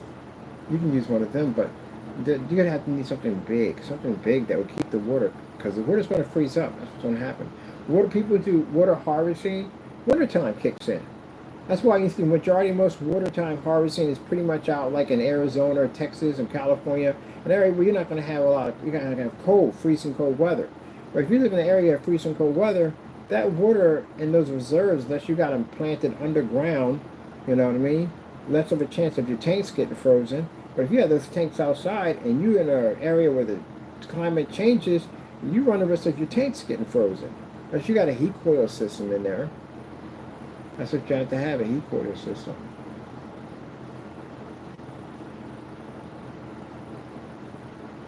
And that's the only way you'd be able to do it. Because you still have to do with the ice. So how are you going to get water in your house all winter long?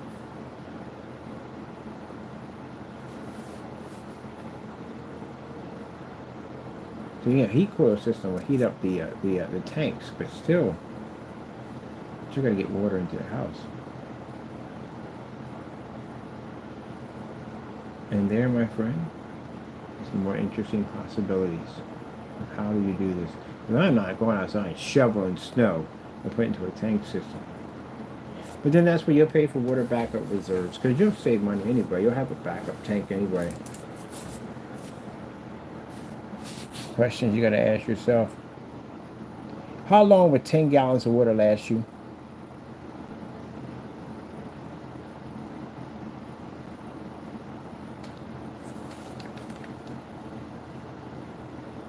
The average American uses over 100,000 gallons of water. Gee whiz! It translates to roughly, okay, so daily roughly transfers down to 274 gallons of water per day. 10 gallons is very small compared to the average water use. So you would have to have, you would need something like, how long would 80,000 gallons of water last you? So 80 gallons of water will last you approximately 3 months, depending on the usage, on how much you use. But 3 months. So you would have to have, depending on how long winter lasts you, because you got to calculate that too on top of that. How long does winter last?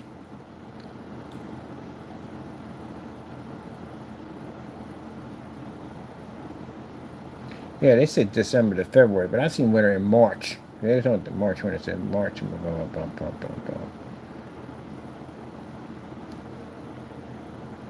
How many days is winter? 90 days. So that's 3 months right there. So you would need 80 gallons. You would need 80,000 tank in your backyard for backup for wintertime. If you don't live in the cold states, then you're good. You won't even need that at all, period. But if you do live in the cold states, you got to remember, it's going to be all snow. It's going to be frozen. You're not going to have water flow. So your water supplies are going to come short. But if you have an 80,000 water tank, buried in your yard somewhere that you basically filled up water, for, you would have enough. That would last you 3 months. That should be the approximate time you would need in winter. But if you live in super cold states, I don't even know how that would even work for you, honestly.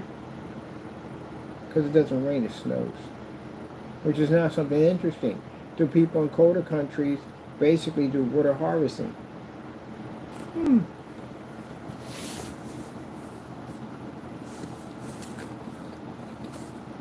Which is interesting because when you pack snow together, when you pack snow in a container, when you heat it up, you get a little bit of water. You don't get a lot of water.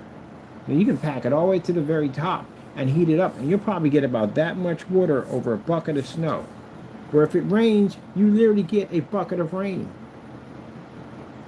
So it would take more snow to melt down to make water than it would be actual rain. So it would be harder to do water filtration systems if you live in colder areas. Now if you live in an area where the temperature changed, it got cold, you got 3 months of cold weather where basically you're going to have enough water for reserves, and which is going to require an 80,000 gallon tank to do it. Because that's how long it would last. It lasts 3 days. Depending on how much water you use. Now if you're just one person, then guess what? Yeah, that's overkill. That's very interesting. See what I mean? That's the kind of stuff like to study. Curiosity, exactly. How long would that even take, or so on and so forth, out of curiosity. And that's interesting.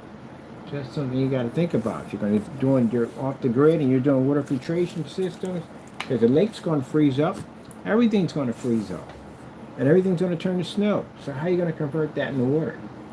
And that's what I see some of the bushcrafters do. They'll scoop up some snow and they'll pack it down and they'll heat it up and they'll say, this is how much water you get out of this much. You're not really getting a lot of snow. You're not getting a lot of water out of it. So you have to keep doing it.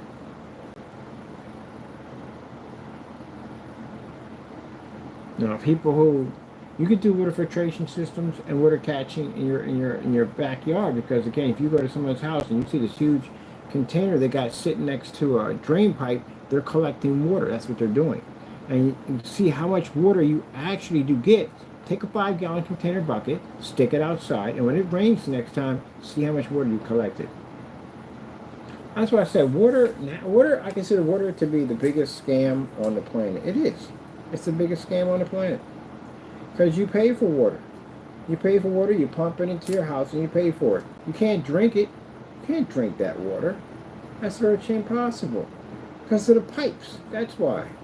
It may be clean in the reservoir where it starts off there, but by the time it travels through all those freaking ancient pipes that you got in your city that you're trying to tell me at the end of the day, that they ripped up every single pipe through the entire city area and put in all fresh new pipes? Well, come on, we know that. Some of the pipes have been down there since freaking when water was first freaking pumped through pipes. So they're made out of lead pipes. That's when you know you got really old pipes in there when they're lead. So, yeah. You got to consider the fact that how dangerous water is now. Or it is, it has been for the longest time. Because again, the reservoir cleans the water for you. But it still has to pump it through a pipe system. And if it goes through a pipe system, and you're talking about piping that's been on there for since God knows how long, whatever flaking and whatever is coming off the side of those pipes is traveling through your water. So by the time it hits your sink or whatever, God knows what it traveled through or what it hit at the end of the day, what it filtered through. And then that's why you have to have the water cleaners up there. To filtrate your water, to clean it so you can drink it, to make it safe. So, yeah. The pipe system is old. Some of it may be new. In some areas where they may put in some new buildings, they have to go in and tear up the piping. But that's not the entire city at the end of the day. So your water travels in some very interesting areas. So I had to take something with a camera and figure out a way how to get the travel from the sink, and then you can see how dirty some of these pipes are. So with that being said, you could really just be collecting rainwater at the end of the day. You still got to clean it regardless. You got to clean the water you pay for. So you pay for a water bill that you have to turn around and you have to clean the water before you can drink it because it's not clean. So what's the water bill for? The water bill is for them to clean the water through their reservoir system. But you got to do that already. Because it may be clean there, but it ain't going to clean when it travels through those pipes and make it to your front door.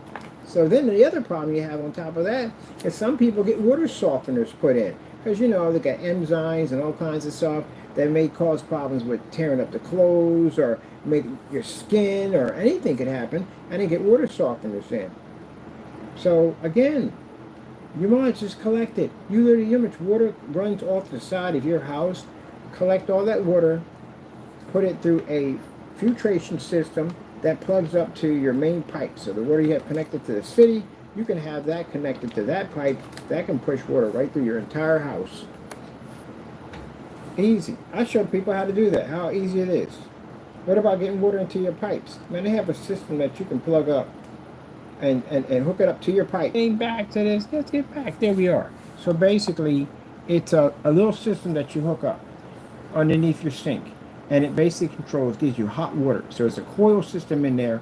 They call them tankless water heaters, but they're smaller ones that you can hook up for your shower system and you can hook up for your sink. And what it does is it actually heats the water as it comes through your reservoir system, and you can get hot and cold water the whole 9 yards, just like you would have if you had gas running and all that stuff. But it all runs off electricity, which is fantastic. Especially if you're doing solar, you run the entire house off solar. Save yourself a ton of money. So you have a water filtration system that cleans the water, that makes it drinkable. You have them under your sink areas, and then you can have water softener for your laundry unit to keep your, for your clothes and stuff like that, or for your shower unit. But very easy to install in. So all that water that's running in anyway, they're saying that the reason why you're paying for those bills for water, because we clean the water for you and we pump it into your pipes. When technically, you could do that yourself. The technology we have today, you can easily do that yourself. That's how people live off the grid. When you live off the grid, you're disconnecting from the city. You're disconnecting from the plumbing, electricity, all that. And you're going off grid. Becoming self-reliable. So if the grid goes down, you're good. So you go down and get yourself a tankless hot water heater. These are tankless hot water heaters. These things are fantastic. And they run off electricity, which you'll be running anyway for free if you know how to wire your solar panels and all that stuff into the EcoFlow, which is a really easy system to do. Easy system to do. Not even hard. Stagnant. Sorry about that, people. Oh, gotta fix that. But not even hard. Very easy to do. Alright, let me fix this thing. All kinds of issues get to my nerves. What is wrong with you now? There you go. Jeez. Yeah, easy to do. I studied all this when I was in the garage.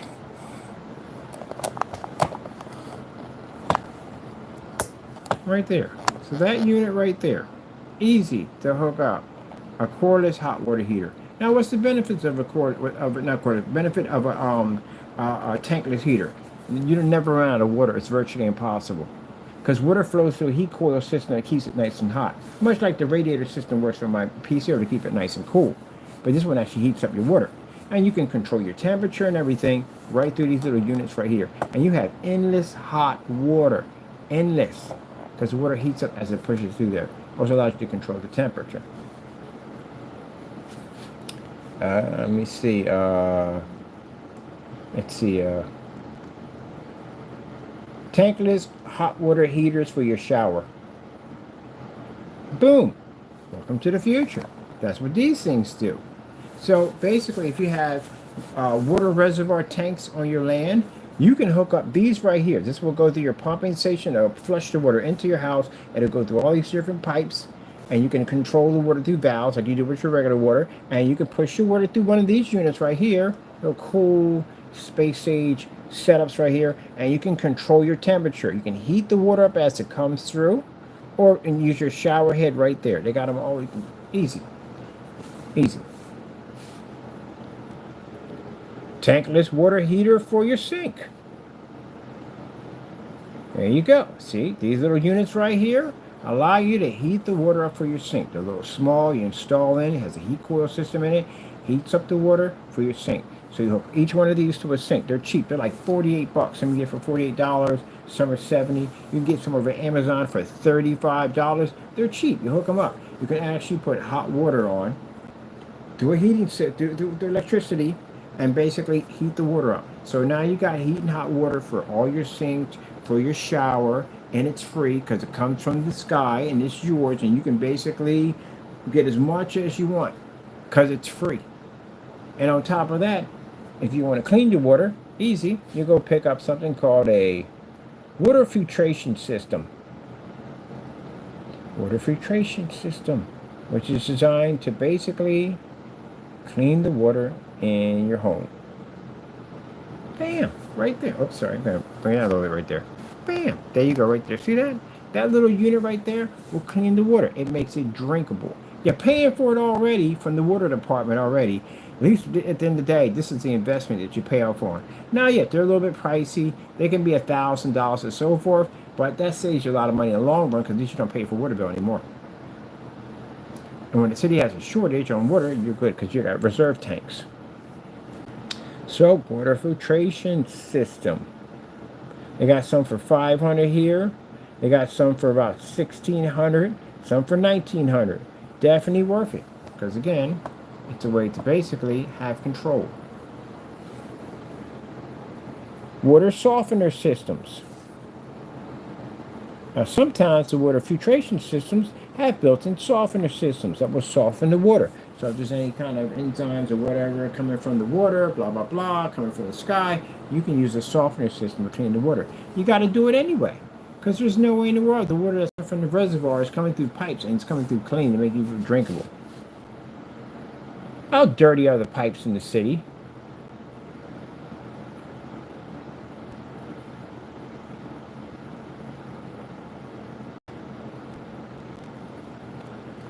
No, they're saying the pipes. The water in the pipes are squeaky clean. No, they're not. Please. They are designed to clean water safety for drinking. So if that was the case and the water was safe for drinking, that means no one would have to use water filtration systems on the spigots to clean the water if that was the case. So no one would be selling those things. Why'd you need to sell something that you don't need? Treatment dispensing water is safe. However, the aging of pipes that can lead to issues like rust and mineral buildup. There you go. There's the magic number. Buildup and old pipes. Because you're going to try to tell me that you've replaced every single pipe in the entire city? No. Because you can have up and down those roads, they may replace some of those. If a contract pops up to clean that new pipes in the area, But the pipes leading up to your house, they're not responsible for.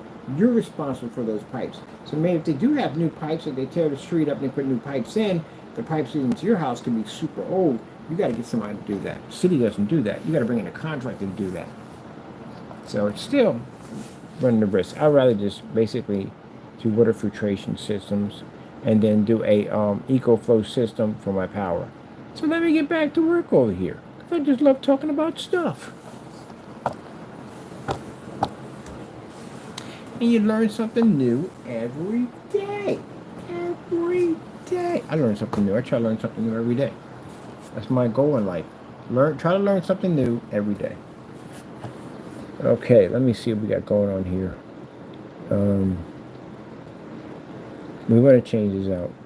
No, because we can't get what we want. I think I can see if I can change out the tile altogether.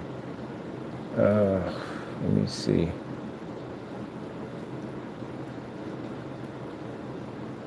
Change background. I like the background. Change. Where's the setting at? Setting.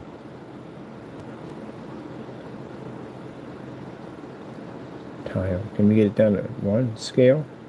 What's the original look like? Jeez, that's what the original looks like. Alright, what does the scale? That's awful.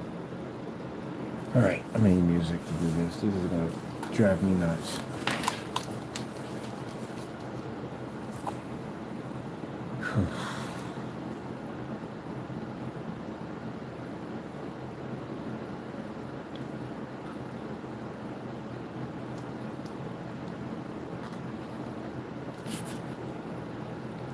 The song I Will Survive.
Mother George, where the frick was that connected to? Not connected to this. What the heck is this going to? Ah, that's what happened. Mother George.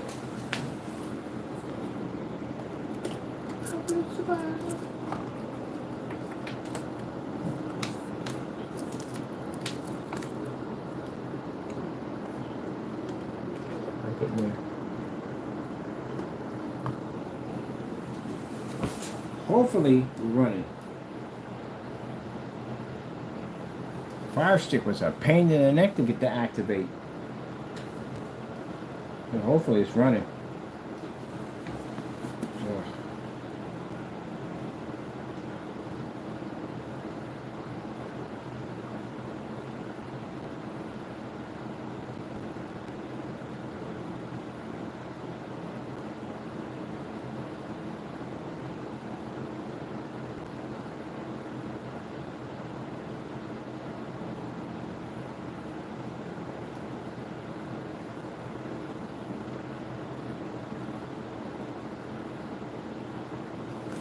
Ugh. Mother Frankenstein. Really?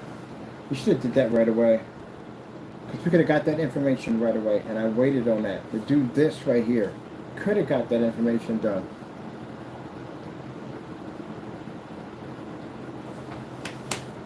Man. Opportunity missed. Sheesh.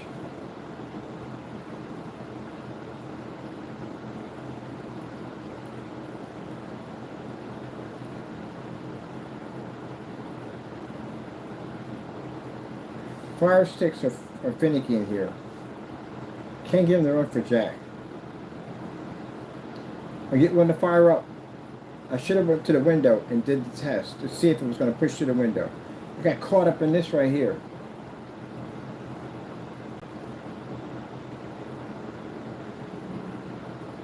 It's needed to kick. I got to go test this thing. I got to see if this thing is reading. We get 50 lumens to read through a table, we're good.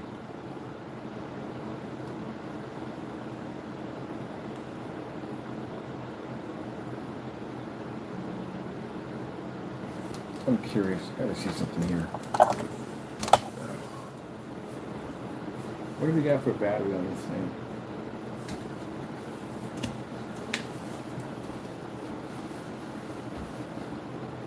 Story of my life. Forever testing. Forever.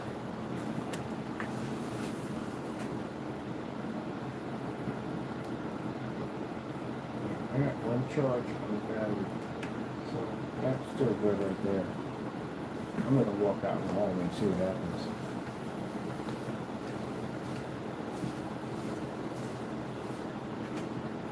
Oh, shit, good. You got the remote controls on this. Oh, the hallway is super cold, man. That is fantastic. Oh, man. Mother bear.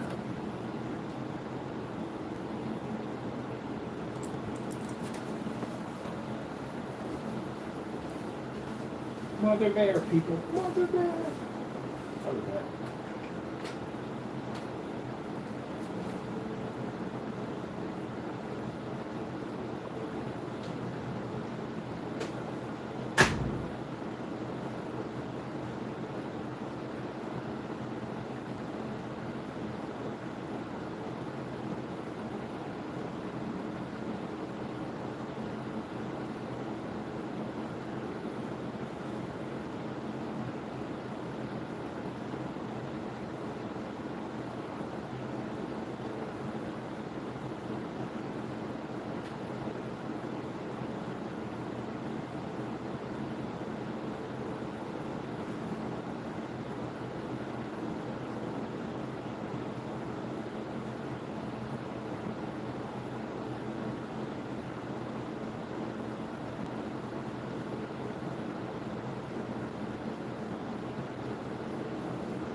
Alright, so my co-worker let me use her desk and it's near a window. We gotta pick up at 50 freaking lumens.